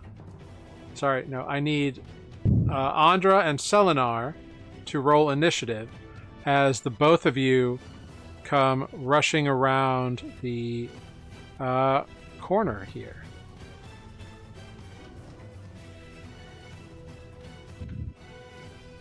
I don't see where my token is to click on it, so I I'm don't just gonna either. roll. I'm just rolling. I just dropped your There we are. tokens. There we are. Roll, baby, roll. Well, I got a 10. Or Great. I can click and re-roll your pick. No, I can add it. I also got a 10. Great, I love that. Hey, join me at 10. Did we hear this combat happening around the corner before we got to the corner? Oh yeah, so if you wanted to like prep something, you could have done it. I have already produced flame, Great. so coming around the corner with fire in my hand already. Wonderful. Great. Corvus, we're over to you if you're here. Nope. All right, Lunine.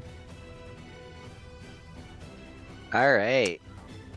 Please roll me a private d20. Was it /G roll? /G roll or /GR.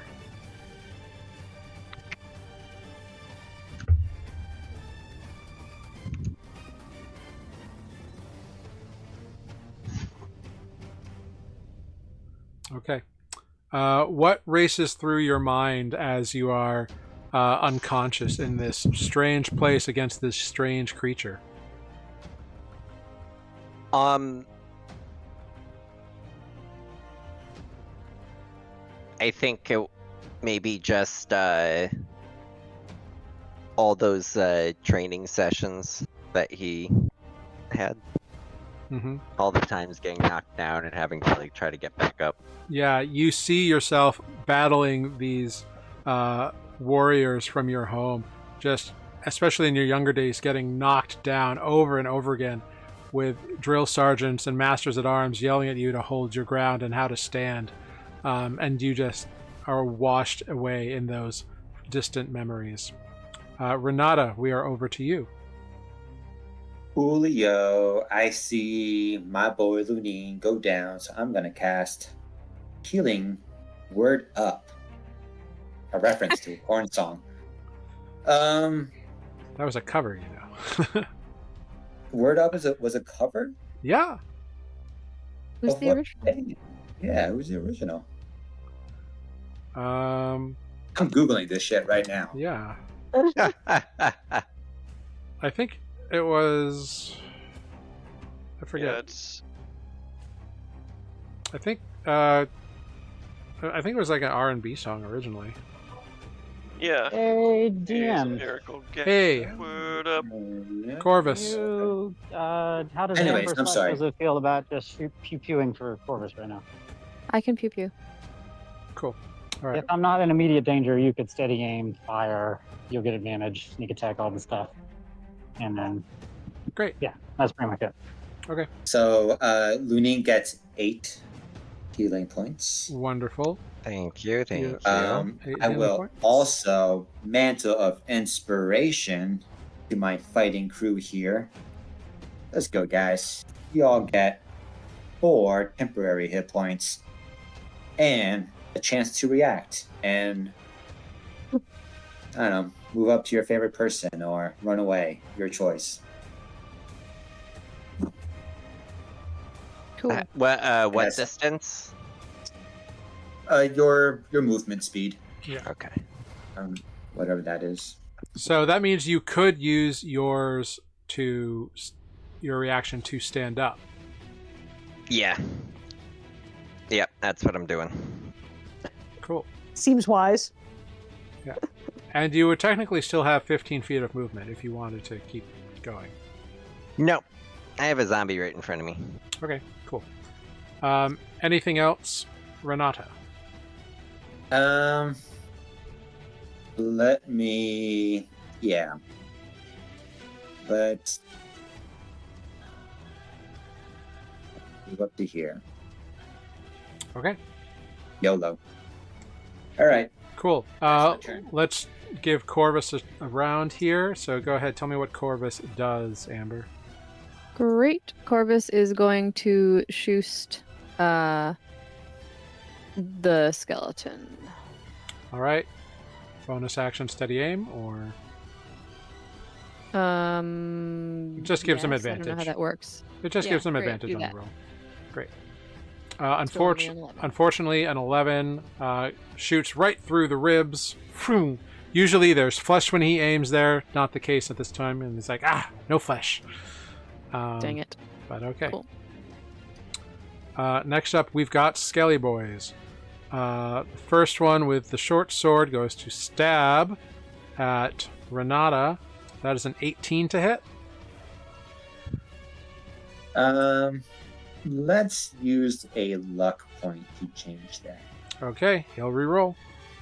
That is a 16 to hit. Okay, that still hits. We'll keep the well, no, it was a reroll, so the 6 points of piercing damage.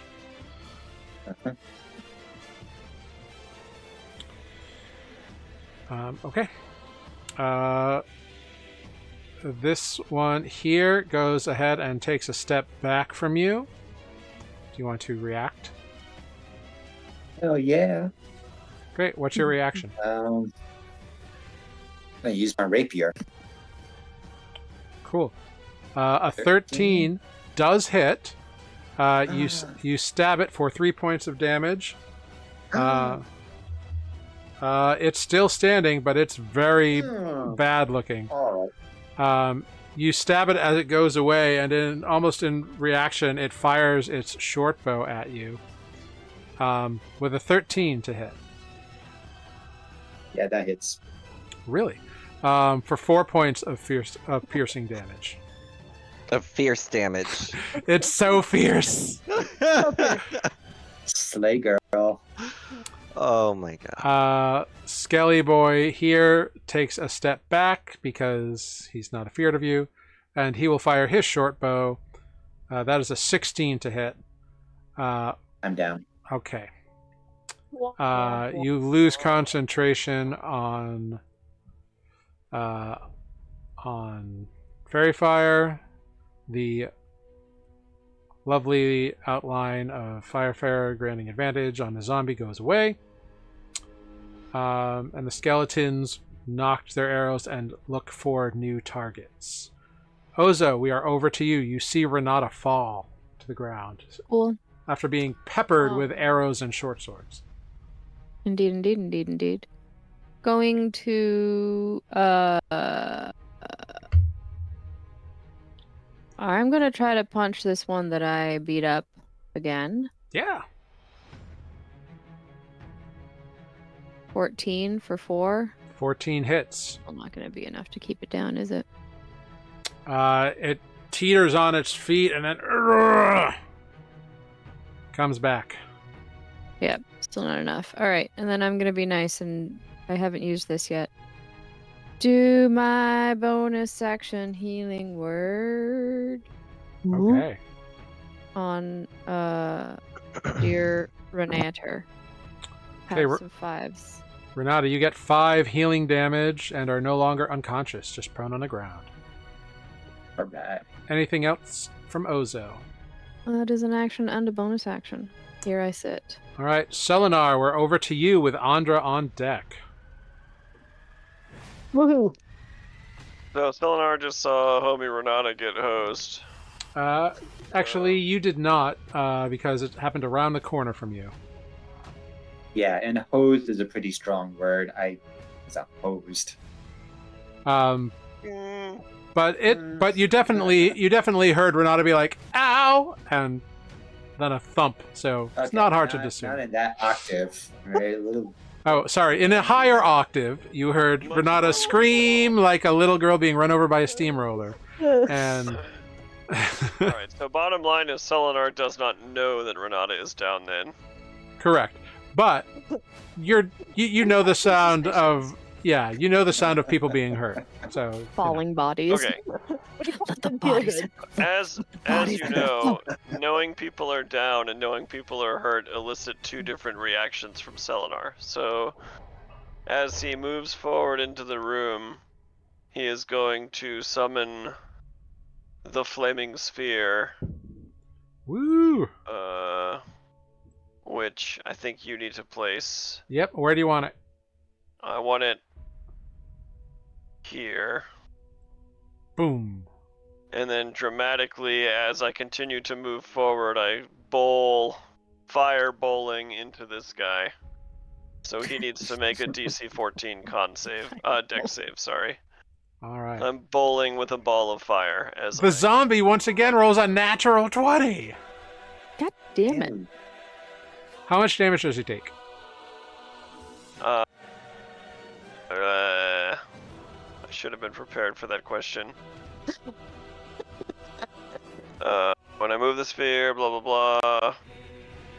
Yeah, he takes half damage, so half of this number. Go ahead, roll. So he still takes 5. Nice. Yeah, his decaying flesh begins to burn and smoke with this like black fumes rising off of it. It's grody. Wonderful. Anything else, Selenar? From this position, you definitely see Renata on the ground, but he does appear to be conscious. I'm just gonna duck back 1 square to here. Very well. That's it. You're concentrating on that spell. Andra, over to you. I am also going to rush up here. I think that was 1, 2, 3, 4, 5, 6. Yep. That's as far as I can go. Oh, wait, and 1 more square because I can come out within the diagonal. Here I am. I am...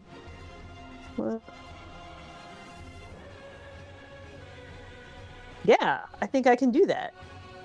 I am coning. Stop that. I have a 15-foot cone, which I believe hits those two guys, but not my friend Renata. I think that is correct. And that is some burning hands at 2nd level. Ooh, okay. Nice. Dexterity saves from Skelly Boys. Yeah. 1 succeeds, 1 fails. Great. So this guy fails and is burned. The bones become charred in a big pile. This guy takes The other guy takes half damage, so he's still standing, but definitely charred. And if either of them are flammable, they burst into flame. They are not naturally flammable, no. Oh, we can work on that. Yeah. Very cool. Anything else, Andra? Nope. Okay, great. Oh, that's it. All right. That's pretty much all I can. We are over to zombies. This zombie just steps away from the flaming ball of fire because it doesn't like it. And then attempts to slam Lunine. That is a 10, which is a miss. The other 3 will attempt to harm little Ozo. The highest of those is a 13 to hit. None of them hit then. Wonderful. Ineffective zombies this time around. Next up is the very nice looking fellow. Ozo, I need you to make a wisdom saving throw as it growls at you and stares you in the eye, and you see its eyes 13? turn sanguine and glowy, and you are afflicted by the frightened condition. I'm a halfling. So you have advantage. Do you have advantage on that? Saving throw. I'm looking. Yes, I have advantage. Okay. So it would still be the 13. I knew it was then. something. Yes, still the 13. Which, actually, Lunine, you're still technically frightened. Mm-hmm. Just so we remember. Yep. I need to put a little scared face on both of you. Here's a little scared face. Scared face. Scared face. Boom. I'm afeared. Yeah. And then it's going to try to smash you a couple times, Ozo. Mm-hmm. That is an 18 to hit for 8 necrotic damage. It's necrotic. That's obnoxious. Yeah. And then a 12 to hit. Does not hit. Okay, great. You get punched right in the gut, but then dodge the second one. And it's just like smashing you with its arm, and you dodge out of the way. Well done. That is its turn. Back to the top of initiative, we have Corvus. So what is Corvus going to do? Corvus is going to have learned their lesson, and he doesn't want to shoot a skeleton again. So he's going to shoot a zombie. Oh, you're back. Oh, you're back. Great. You're doing great work. I approve. Okay, great. Shoot a zombie. All right, great. He takes Go a ahead look. and bonus action thingy. Yep, bonus action, steady aim. 20. And a 20 absolutely hits for 15 points of piercing damage. Because it's engaged. Excellent. Yep. Let's see. Fun bonus actions. It staggers and falls to the ground, only to slowly rise again. Checks out. Yeah. I mean, like, it took a lot of damage. Like, that, like, bolt went, like, through the back of its skull and, like, is poking out of one of its eyes. And it looks rough, but it's still standing. Cool. They Thank get knocked you. down, but they get back up again. They do. Lunine, we're over to you now. Thanks. Now that song's gonna be stuck in my head. Chumbawamba, everybody. Get up again. Tub thumping. Great I'm album. still standing. I remember 1998. Word up. Uh-huh. Oh God, It's a great All album. right. One of my Anyway. favorites. I remember most of 1998. All right, Lunine, go for it. Oh God, there's so many dead things. Yeah, there's one right in front of you, and your attacks are at disadvantage from the frightened condition. Right.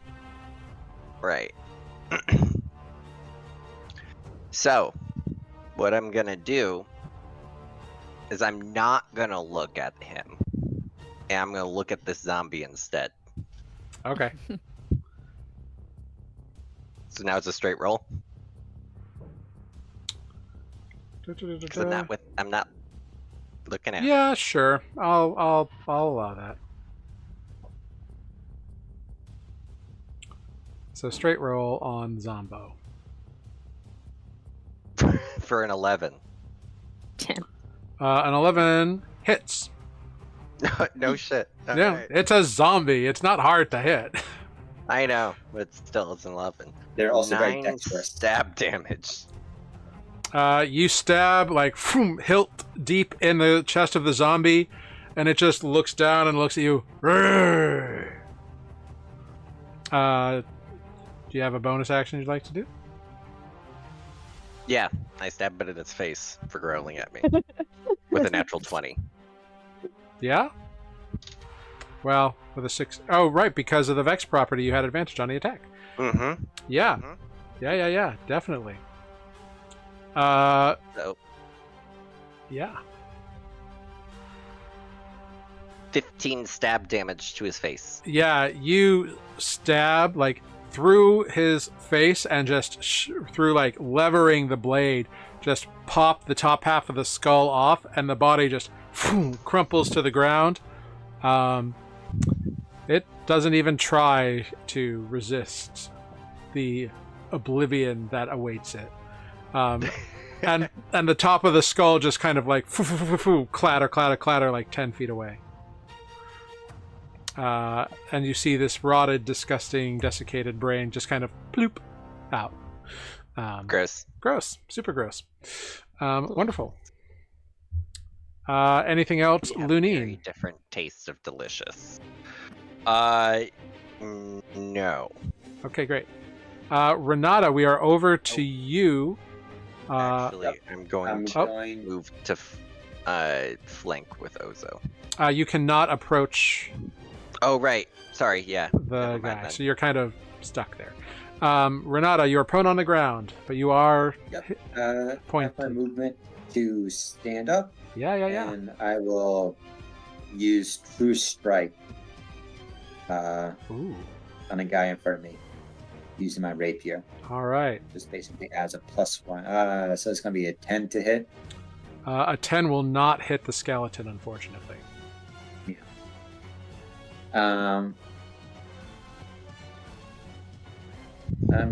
Yeah, okay. I will move with the rest of my movement just here.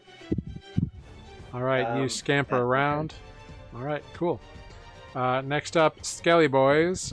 Skelly the first will try to stab you and knock you down again. Skelly the First. That is, yes, Emperor of Bones, Skelly the first.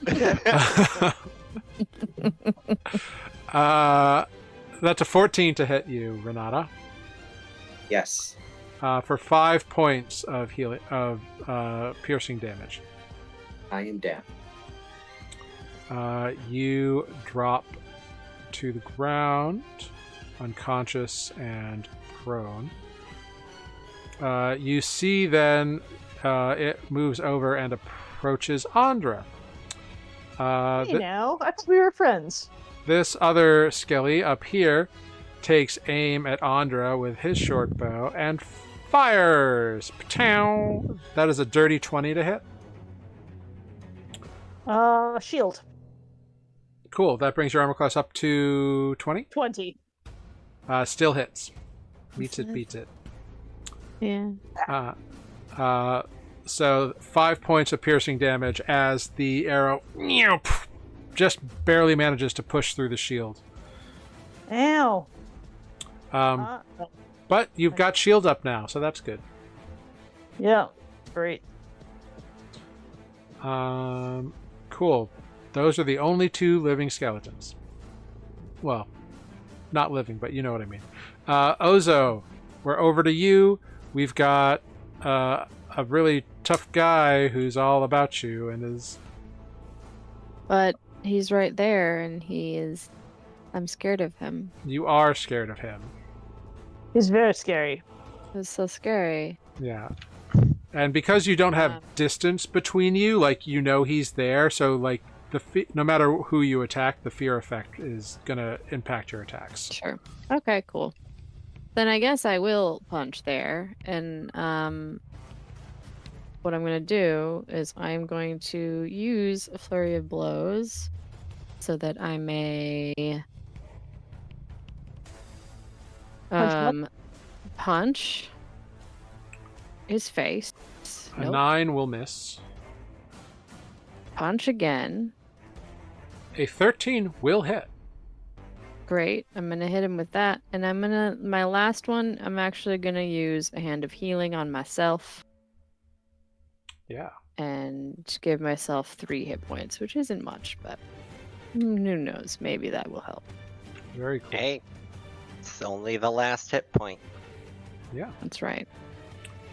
All right. Anything else on your turn, Ozo? Those were actions and bonus actions. Great. At the end of your turn, make a wisdom saving throw. You too, Lunine. Go ahead and make one for me. I rolled a 15. Ozo, you are no longer afraid. Fuck you, dude. I faced my fear. Lunine, you are no longer afraid. I faced my fear. I am free. Oh my. Well done. Well done indeed. That's fantastic. I love it.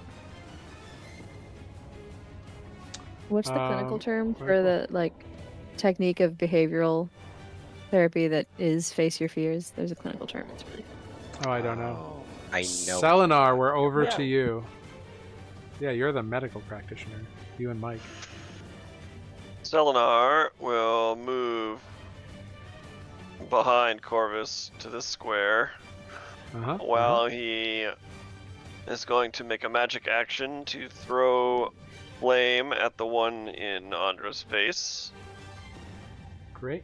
Which I believe I can do by pushing this button. So a 15 to hit. A 15 will hit for And 3 points of 3. fire damage. And then as my bonus action, I will roll the ball of death.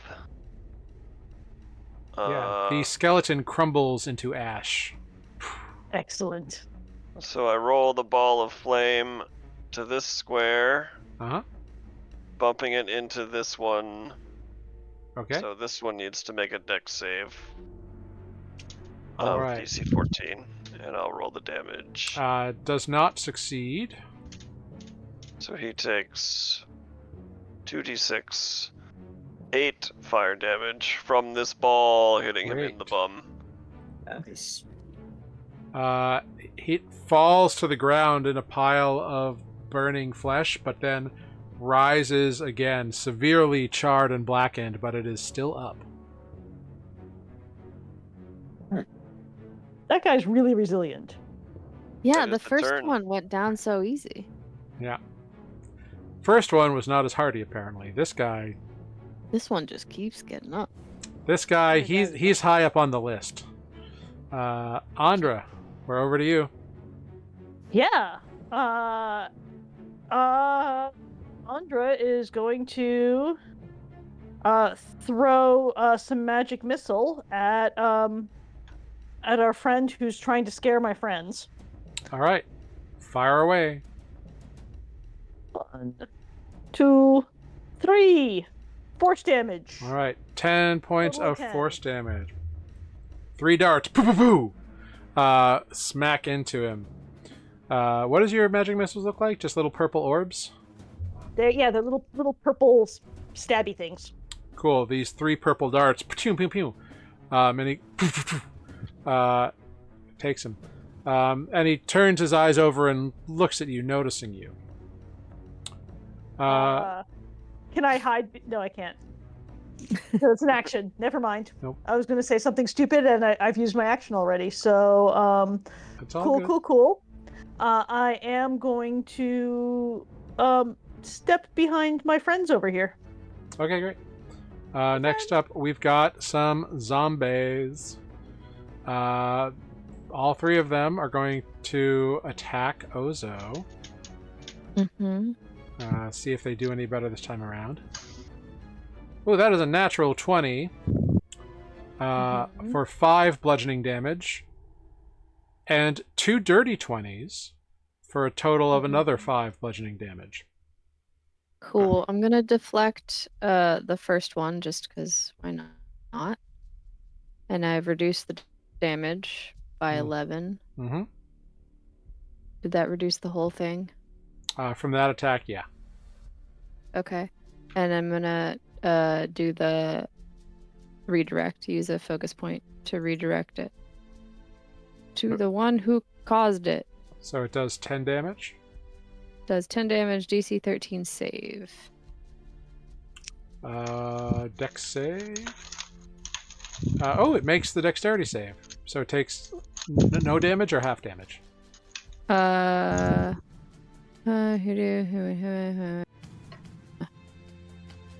takes no damage. Okay. So you redirect the wrist, and the wrist just snaps off, and now you have the hand. And it kind of throws you, and you just kind of throw it, and it just bounces off of its forehead, and it just is and goes after you with the remaining stump of its hand. That's fine. Or arm. So I get 5 damage. 5 damage total. Yep. Great. Wonderful. Next up is our Can friend. you confirm that that's all those zombies do this turn? Yeah. So they don't move. So they both have to make another DC 14 dex save, and they both get burned from behind from this ball. So the first one fails, and the second one succeeds. So go ahead, roll damage. So the one that succeeds takes 4 fire damage, and the one that fails takes 8. Great. As my campfire roasts them from behind. Yeah. Smells like meat. And once again, it's the same one on the end. It falls to the ground, and it is smoldering, and then it gets back up and is still standing. I can't believe it keeps rising from that. That's crazy. Because, yeah, that's the math. Okay. I've hit it a lot of times. Yeah. Yeah. Next up, Ozo, the scary guy next to you. You glance over your shoulder at him, and you see the wounds from the magical darts begin to heal up a bit and close over.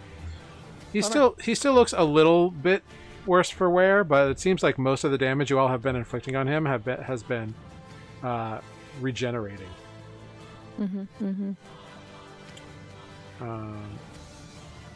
Which is unfortunate for you all. How do you do that? Ozo says out loud. It just kind of grunts and growls at you. All right, cool. It's going to look over at Lunine. Lunine, go ahead, make a wisdom saving throw again. Ah.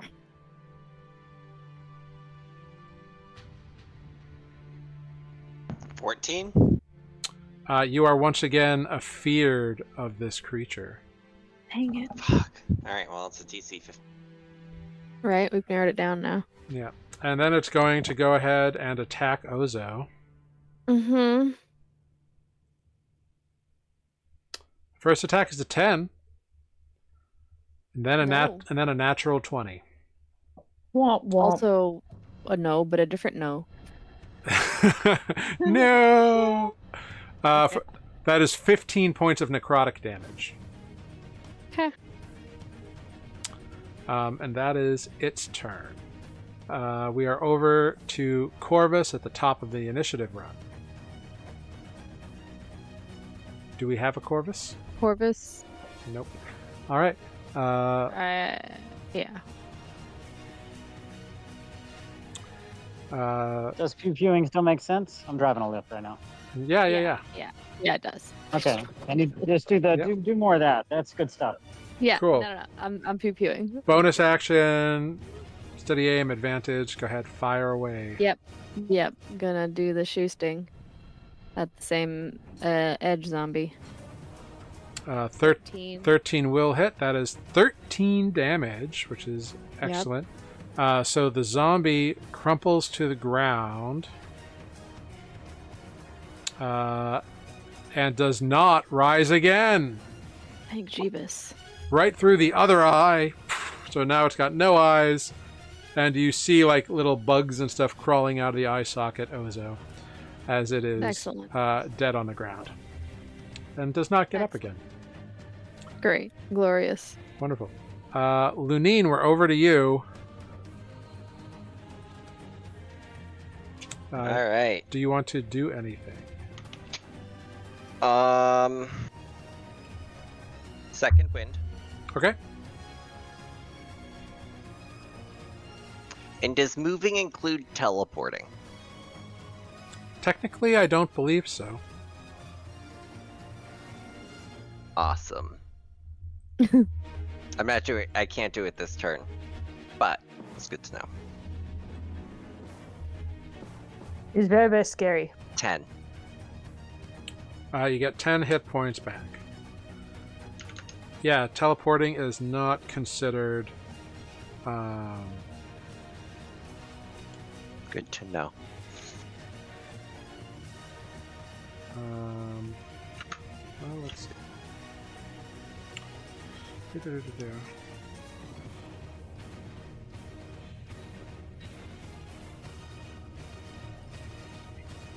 Okay, great.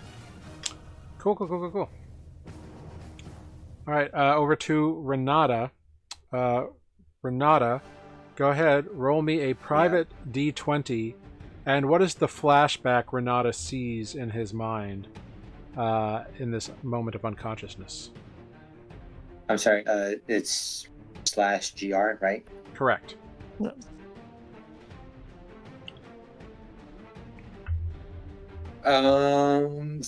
Flashback or thought process.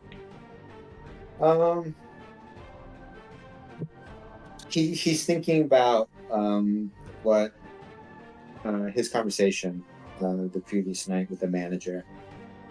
Okay. He's saying that he's not being effective fighting and helping his friends, and now he feels there's some weight to the words that the manager said about him being hunted and not being strong enough. Okay. Next up, we've got some Skelly Boys, or the remaining Skelly Boy is going to fire an arrow at Selenar. Rude. B. That is a Jerk. 17 to hit. Hits. Would have hit if I cast Spark Skin too, so I'm happy I didn't. That is 9 points of piercing damage, and I need a Constitution saving for a concentration check. I get advantage because of Warcaster, Great. so It's a DC 10. stuck at Trebek. Yeah, you maintain concentration on that fireball. Ozo, we're over to you. Great.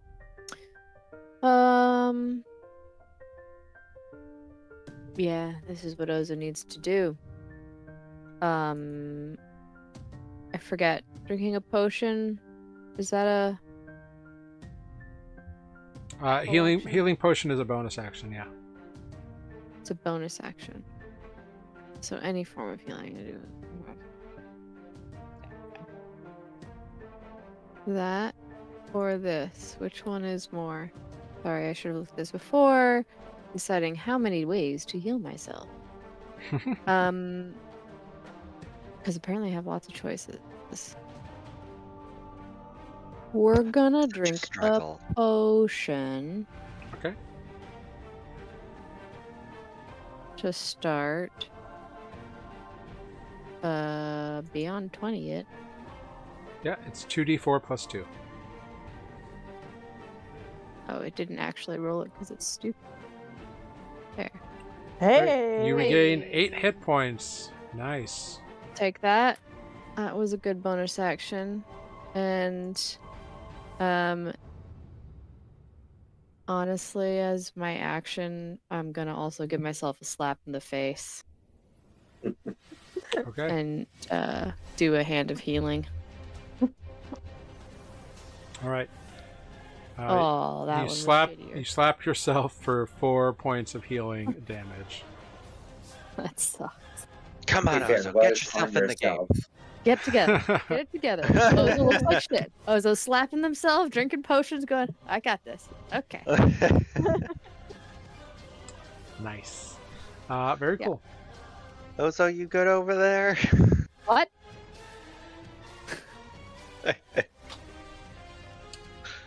Next up, we got Selenar. Eleanor will move adjacent to Renata and heal him with Cure Wounds, which is touch, which is why I moved here, in case you were curious. I wasn't questioning anything. So you get 11 hit points back. Wonderful. And then, as my bonus action, I simply attempt to roll this ball of fire into the same guy that has not died yet. All right. So another DC 14 dex save, please. It fails.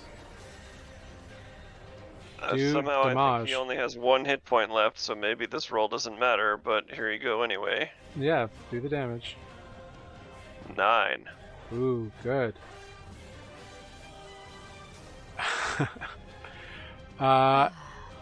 He crumples to the ground, smoldering, before clawing his way back up, standing. His, clothes are, burned away, and it's just, scorched, rotted flesh on his back. It's, charred and greasy, but he is still up. Great. There's a time when you just need to stay down. He's rolling a save for this, right? Yeah.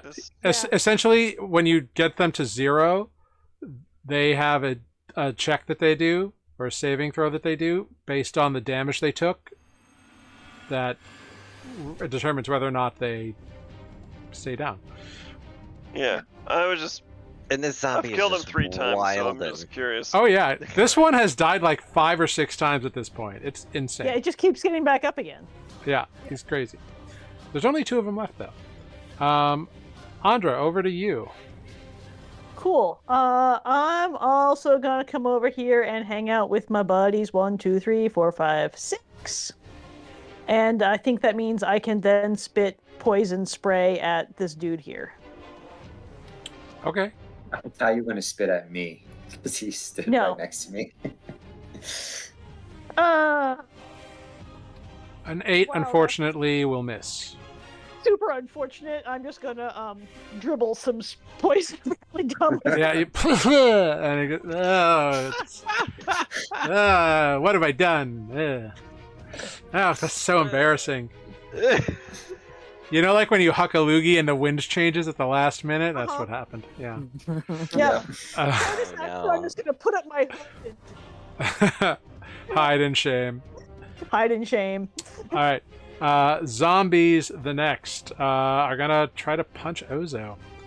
First one, an attempt to punch. That's an 11 to hit Ozo. And the second one is a 5 to hit Ozo. Also, no. Which does nothing. This one's gonna just kind of move away and stand over its friends here. Still next to the Quickly fireball. Clarify What which an ones are dead. interesting choice. Oh, I like the first spot better. No, I'm just. It's like this is weird because this guy should be send to back. That's gonna get confusing. So I'm just gonna remove this one zombie. Cool. Is this one Okay. dead or alive? This one is dead. That one's Dead, dead. So is the That one is skeleton. There's a pile Okay. of dead yeah, things. the X was on a weird layer, Yeah, and this one is dead. correct. Yep. Great. Okay. Yeah, we've definitely killed some things. Yeah, you have definitely done real. some damage. I think Ozo's also standing in a pile of bones. I am that I knew because I put myself there. Yeah. So these things are just like, swarming you. That's what they do. Yeah, hey, it's up. I'm still standing. Next up, our friendo next Does to. the other one want to try to die Alright, again? Listen By here, not Elton moving? John. Oh, yes, thank you. It's another deck save. It is the same DC 14 deck save every time. It fails. dies. It fails. Go ahead, roll damage. It's, This could be it. I should. This this could could be be it. A 7. All right, 7. It falls to the ground in a fiery conflagration and does not rise again. This 17 time, times the charm. it stays down, and slowly the body burns, and it just becomes a pile of charred ash. That is a well done, zombie. Yeah, super well done. Our friendo over here, you see,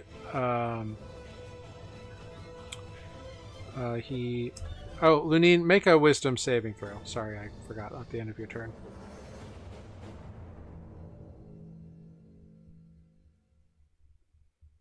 16. Okay, you are no longer afeared. And this guy's just going to move around over to here and slam a couple times on Ozo. First is a dirty 20 to hit for 12 necrotic damage. I'm gonna do my reaction once I scroll to find it.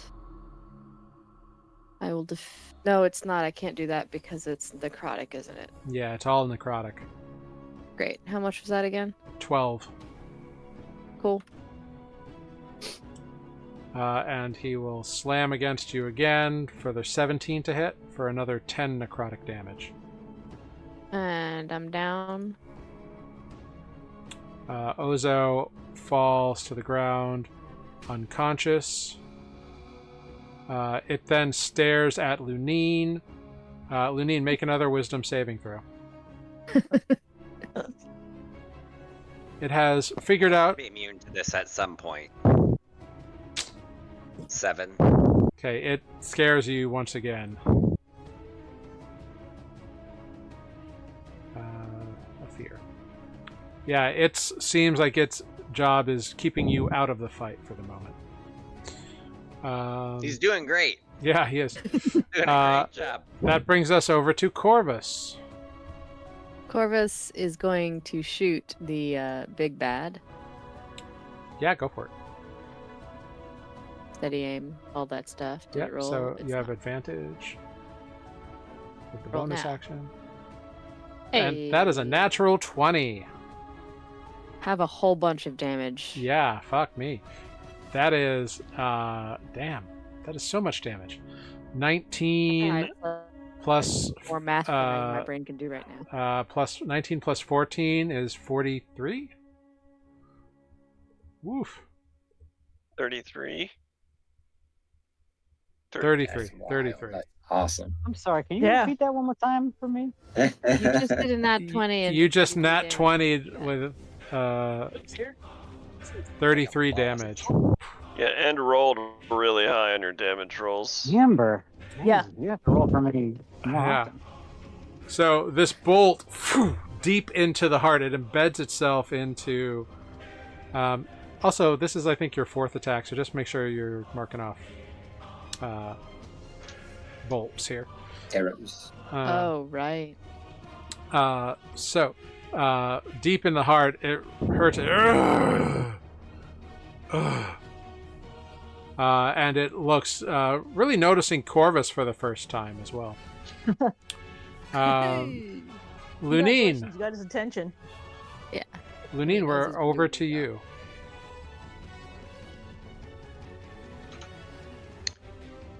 All right.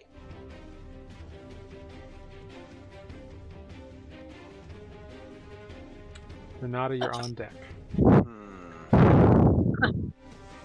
Oops.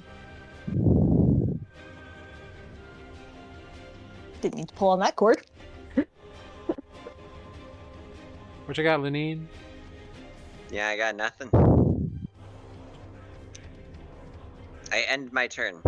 Okay, make a wisdom saving throw.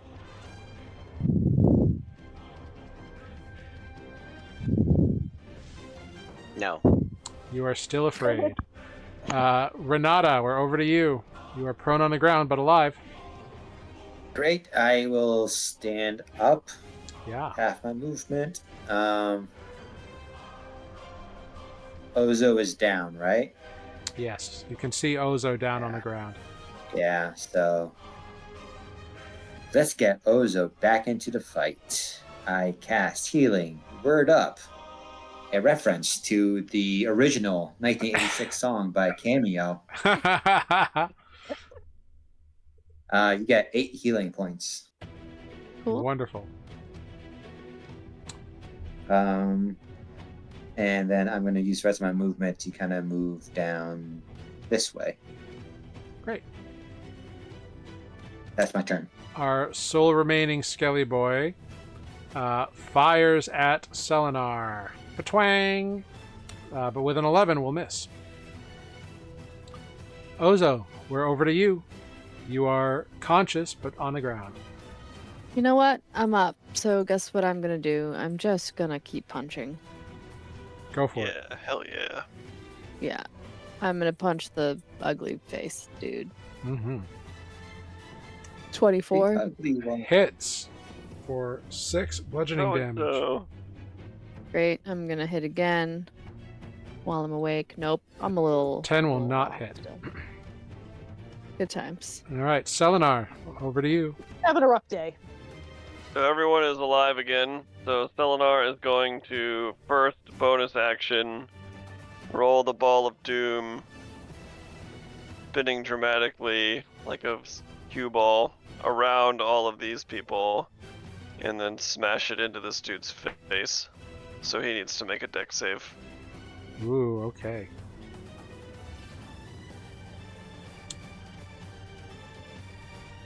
Oh, he fails the dex save. And he takes 8 as the spinning ball of fire grinds into his chest or whatever. Mm-hmm. Yeah, he does not like that. Shocking. Yeah. Simultaneously, I will take my actual action to magic attack and throw fire in his face also. Okay, go for it.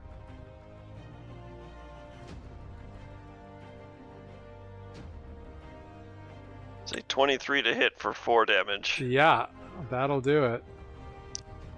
And then I will move Uh, out of line of sight. he looks bloodied. He looks bloodied now. Selenar will move out of line of sight, way into this position. Okay. Eleanor's been watching. Andra, over to you. I'm suddenly feeling a little exposed over here. I'm going to spray some. I'm going to attempt again to spray some poison at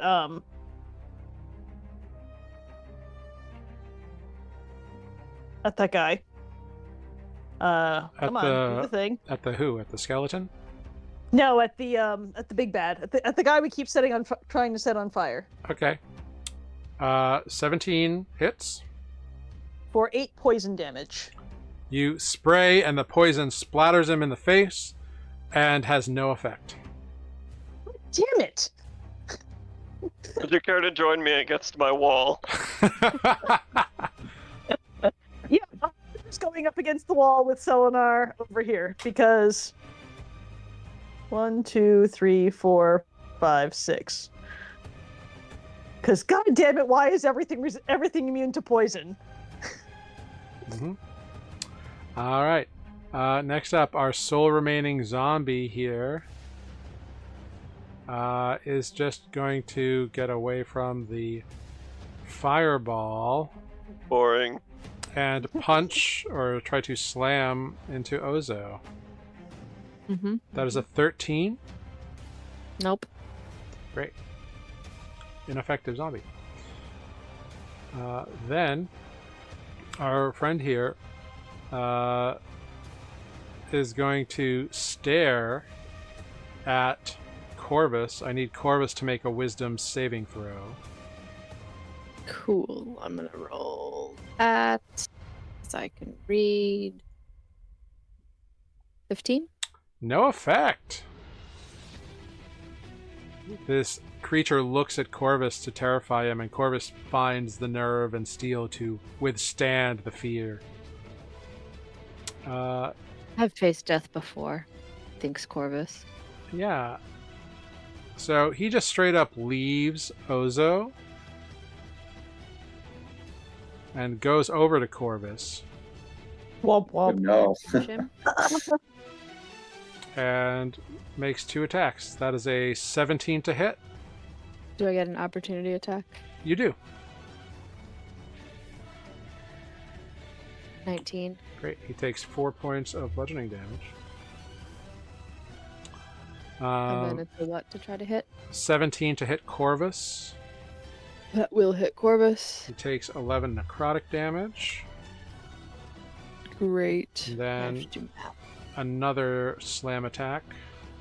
It's a 24 to hit for That will another also hit. 10 necrotic damage. You see this guy just like charge towards Corvus now that Corvus has proven himself a threat and just begins pummeling Corvus. All right. The first one was 11 and the second one was what? 12? 10.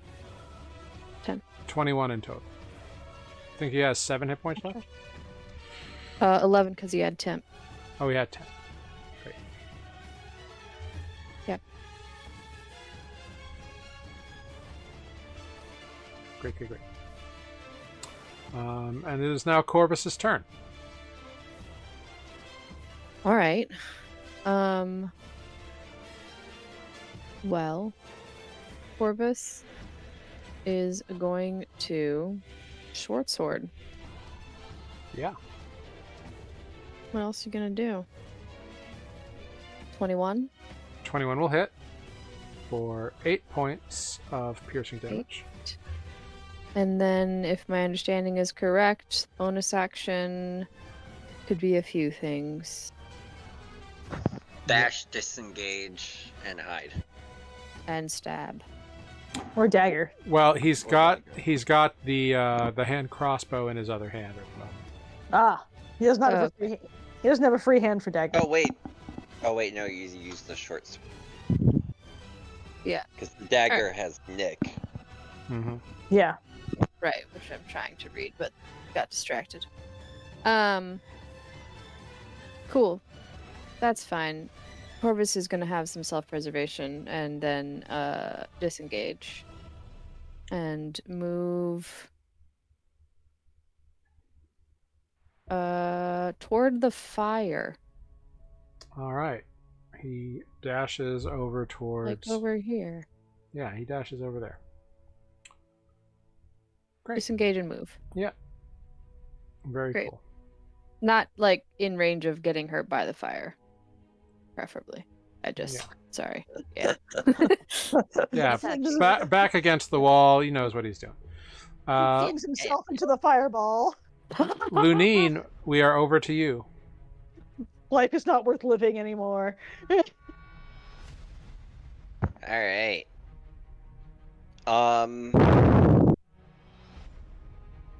Trickster step. All right. Whoosh. Right to there. Great. And I'm gonna stab at the zombie right next to. Yeah, you have advantage on the attack. Because you are invisible in this instant.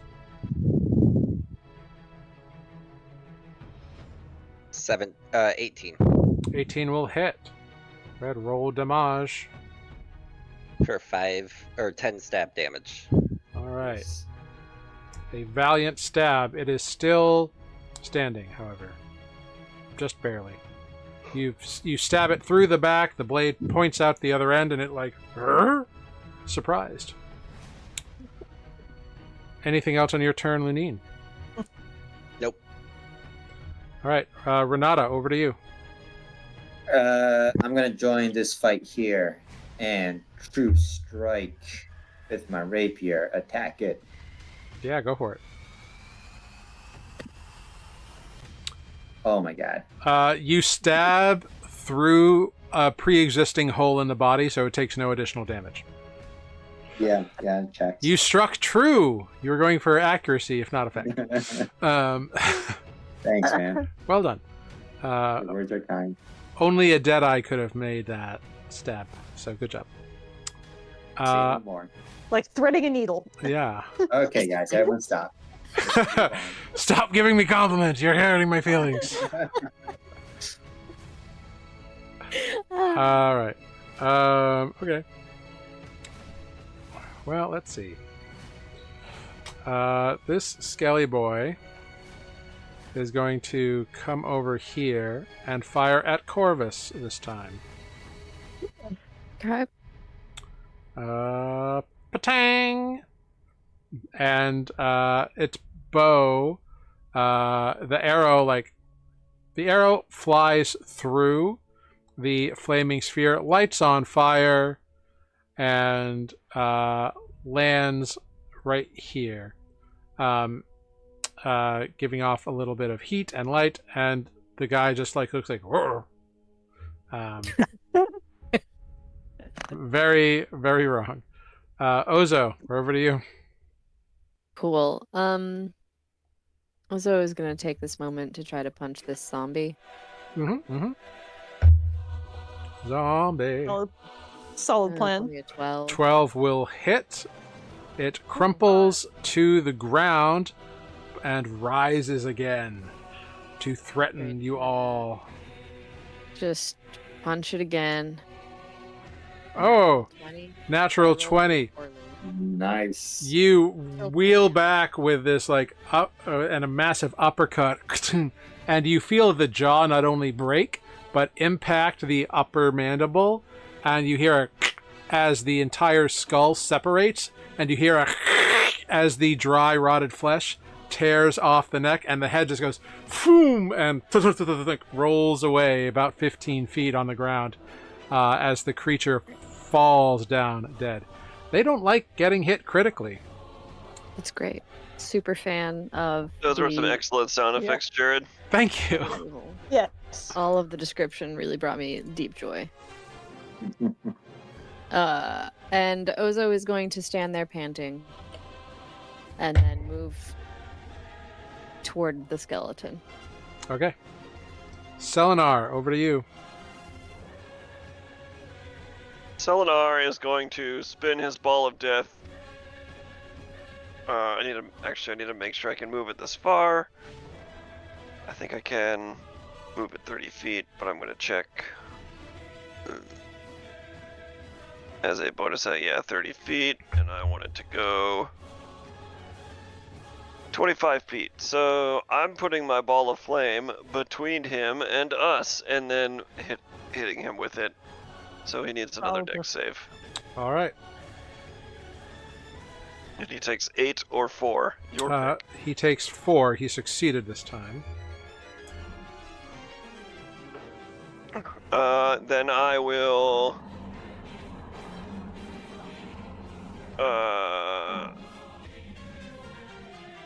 move this way while here, in fact. Fuck, what do I want to do? Shall I continue our strategic retreat, Sarah? I don't know. I can't answer that. I'm hiding behind you. I know. I will simply produce flame again at his face, and I suppose move even farther down this hall, which is going to bite me in the ass, I know. Okay.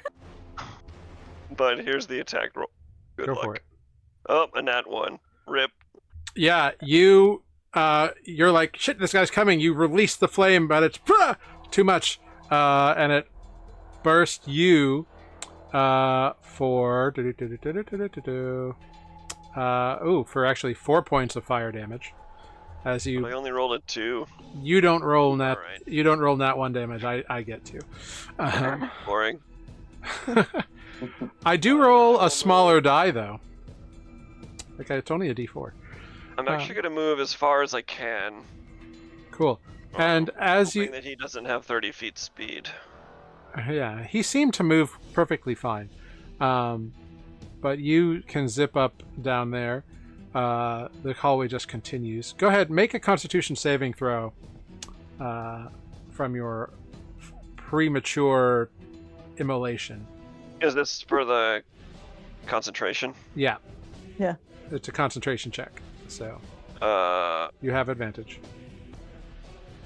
okay, great. Mm-hmm.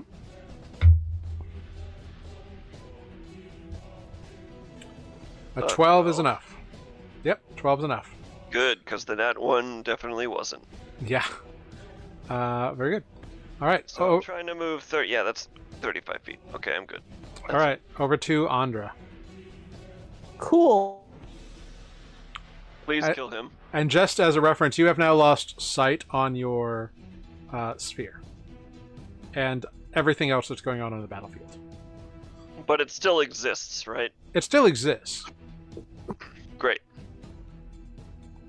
Cool. How many rounds have you had it? I feel like you've had it up for like quite a few.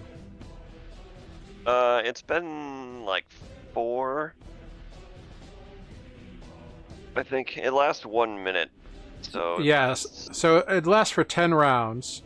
I think no, you. it's a minute, right? So that's 10 rounds. Yeah. I think you've been I up. haven't been counting rounds. Yeah, I think you've been up we for 2 rounds late too. Yeah. Yeah. I think you've been up for. I think it's been up for 6 rounds. So I think you have 4 left. Okay. Sounds fair. Yeah. Because the turn order says it's on count 9, so -2. Oh, it does say count 6 on my turn order. Yeah, I was gonna say our say counts. I mean, it says counts. I did not know that existed. Yeah. Now I do. Yeah, it's handy. Cool. All right. Great. Andra, we're over to you. Cool. I am so running out of options here. I'm going to cast Dragon's Breath on myself as a bonus action. Okay. And go with lightning damage. Okay. And spitting it at our friend there. Okay, you're going to have to move closer. Am I out of 15-foot range? Yep. Oh, I am just slightly. Okay, fine. I will move to there. Great.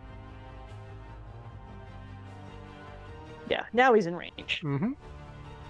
And I'm spitting lightning at him. He succeeds. Natural 20, actually. Bastard. So he takes half. Yep, so he takes 5 points of lightning damage. Anything else? Let's say I moved. Where was I? I was there. I moved 5 feet to get here. Mm-hmm. Follow Selenar's lead and 1, 2, 3, 4, 5, and duck around that corner. I'm still within eyesight of him, unfortunately, but that's my movement. Mm-hmm. All the other zombies are destroyed. Good job there. So it's our friend here, and he's going to go ahead and stare at Corvus. So I need Corvus to make a wisdom saving throw.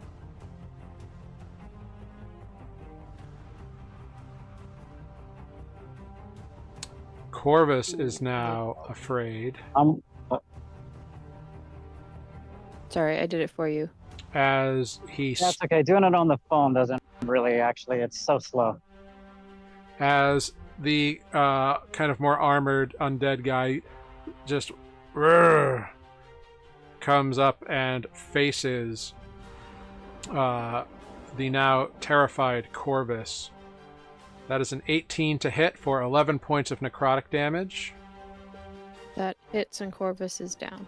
Corvus goes down. Womp, womp, womp. Okay. 5, 10, 15. Is going to then come over here and slam once on Ozo. That is a 15 to hit Ozo. No, does not hit. Great. Corvus, I need you to roll a private d20 to me, if you can. Do you want me to type it? Closing my R's. And we're over to Lunine. Yeah, you can do it. I see nothing. Did it roll? Yeah. Okay, great. Lunine, we're over to you. Yeah. One more trickster step. All right. Boop. Boop. Oh wait, I didn't roll my fear at the end of last turn. Go ahead, roll it now. Sorry, I forgot. Nope, 14. Oh, sad. Alright. Alright, so you have advantage because you're invisible, but you can also see him, so you're at disadvantage, so it's a flat roll. 16. Hits. For 6 stab damage, and I'm gonna pump one more Siren Strike. So another 8 psychic. Cool. Yeah, he takes some of it. He doesn't seem as bothered by the psychic, though. Alright, that's my turn. Alright. Next up, Renata. Healing Corvus here. Word up, he gets 8 healing points. Alright, Corvus gets 8 healing points. We like that. We can also get back up again. Yeah. Great. Anything else, Renata? Need help from my friend. That's it. All right. Our remaining skeleton here is going to try to drops his bow, pulls out his short sword, and stabs away at Ozo here. That is a 10 to hit. Nope. Not effective. Ozo, we're over to you. Great. Ozo is having a personal dilemma, but going all in. Gonna punch. 21 for 9. Against the skeleton or the guy? Oh. Shoot. I should have thought about that. I was gonna just go against the guy. Okay. It hits. Go with your gut. Great. And you know what? Gonna be responsible. Damn it. And do, what is it called? Speedy recovery. As a bonus action, I can expend an HP dice, roll it, and regain HP equal to. Nice. So I'm gonna do that. What are my hit die, and how do I do this without it being a short rest? D8 plus So your it's- con. yeah. Thank you. Because I can read. I rolled an 8. Fuck yeah, bitches. Nice. Plus your con Plus modifier 3. and hit points. That's great. I get many lots. Yeah, you get 11. Good deal. All right. Great. Selenar, we're over to you. Stop copying my shtick. Selenar would like to poke out his head beyond the wall. Make a perception check.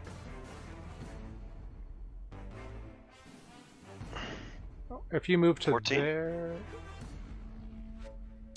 if you move there, let's see.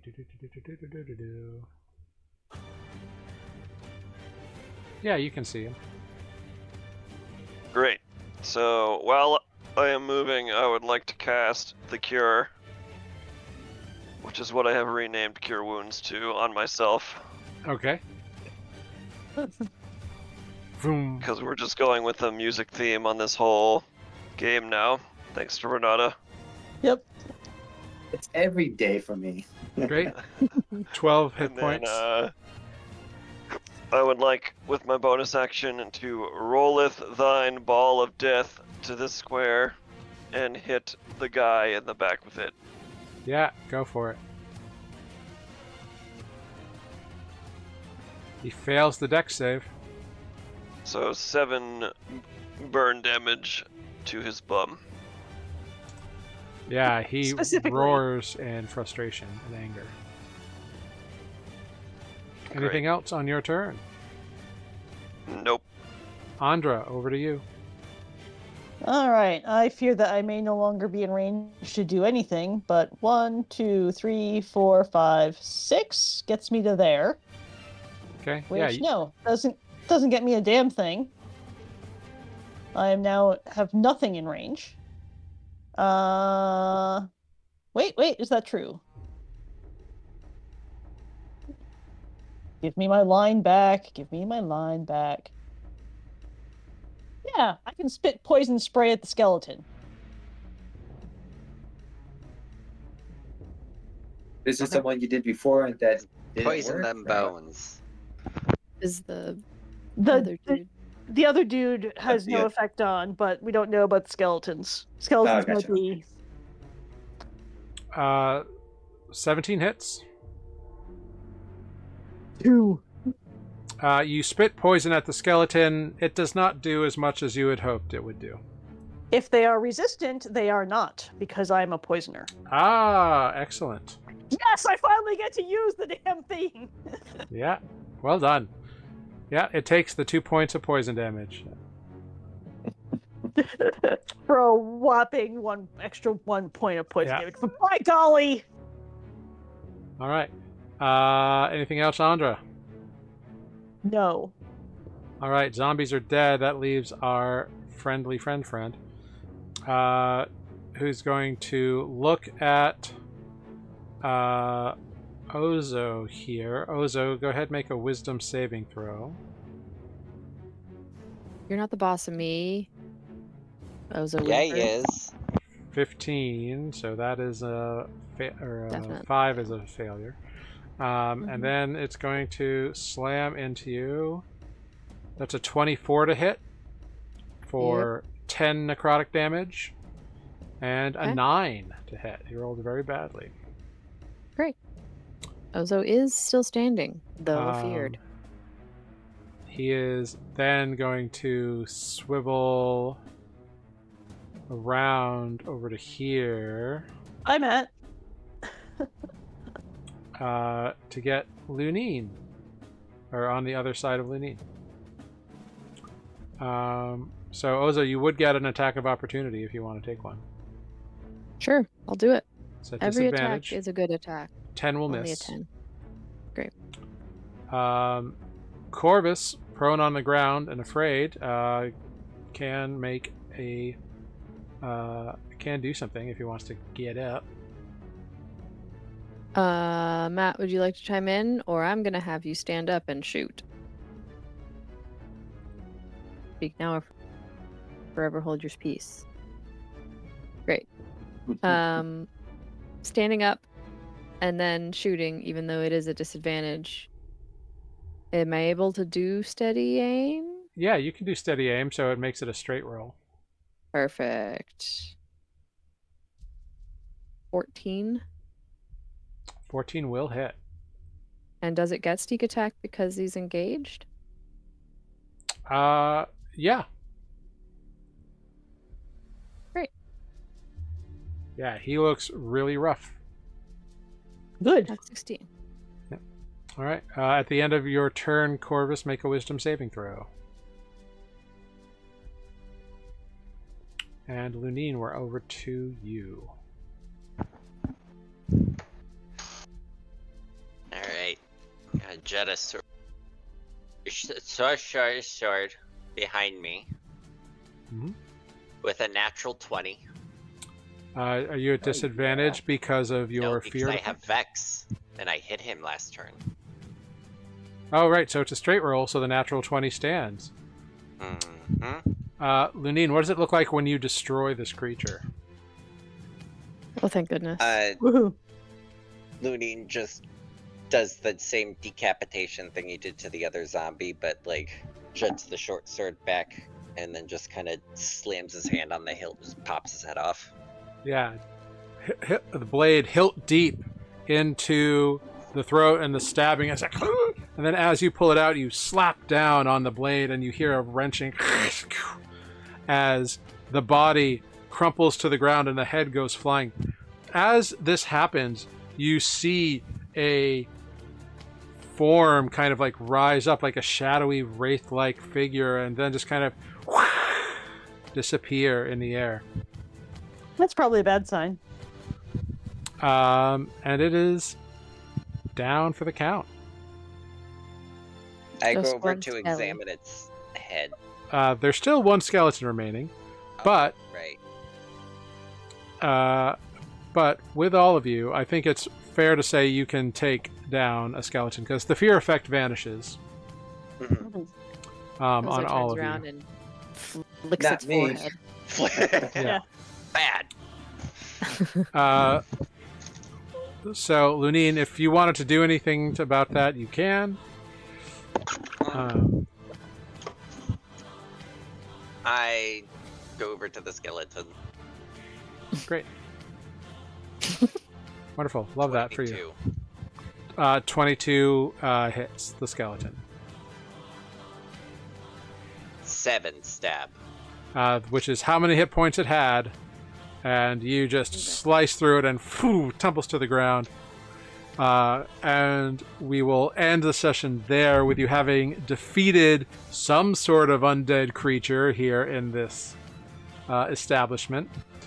The second that I see Lunine move in next to the fireball and stab the dude, I dismiss the fireball. Great. It will So, not take. Burning. It will not take the damage. wonderful. I love it. Fantastic. friend. work. Thank you. Yes, wonderfully done. Well, Do not barbecue your friends. good job, everyone. Move into the grill.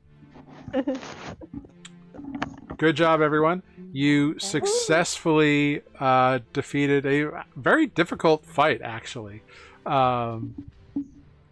based on that creature, but you found its weakness. So well done there. Did we find its weakness? It I was think we just hit it a zillion times. you did. Yeah. It was not vulnerable to fire, but like you noticed that it Like troll. it could not heal when you did Right. fire damage to it. Yes, I which- definitely noticed. Yeah, its regeneration was not working, which was good for all of you because it could have easily trounced you. It was doing like massive damage and hitting very It hard. was doing huge damage Yes. when I hit. Yeah. So good call on the flaming sphere. But thank you for sticking around. We went a little long tonight. Thank you all very much. Let's go around, say our farewells, and I'll figure out who we're going to raid this evening. Let's start at the fireball of the hour or whatever, Selenar. Hello, I am Jeff playing Selenar. I am happy that I finally got to enact my plan of bonus action fireball and magic action other fireball for the first time. Great success. Very well done. Thank you so much. Next up, we've got Renata. Hey, thanks for watching, guys. We learned a lot tonight. Like, zombies are dexterous, and where the song Word Up comes from. Join us next week to learn more. The more you know. Ta-da! Wonderful. I get back down. Thank you so much. Next up, we got Throwing shots Ozo. Hi. It's I'm Ozo. That's me. I'm Ozo. Welcome. Hi. Thanks for joining us. I'm also Amber. That was what I was supposed to say. And next time, I think we should have a musical episode. We have to sing everything we say. All There right. you go. You can have a musical episode. I will just watch. Well, on And that you're the one note, who's been Lunine. Oh, as I get up to get water. Thanks for watching, guys, as we get constantly feared by a zombie. But it's now dead. And Lucky. we'll see you next time. Thank you so much.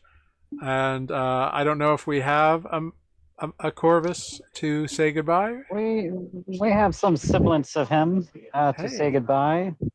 Goodbye from every part of me that is available. Oh. And hopefully there's more of me next week. All right. Well, thank you so much. Next up, we've got Andra.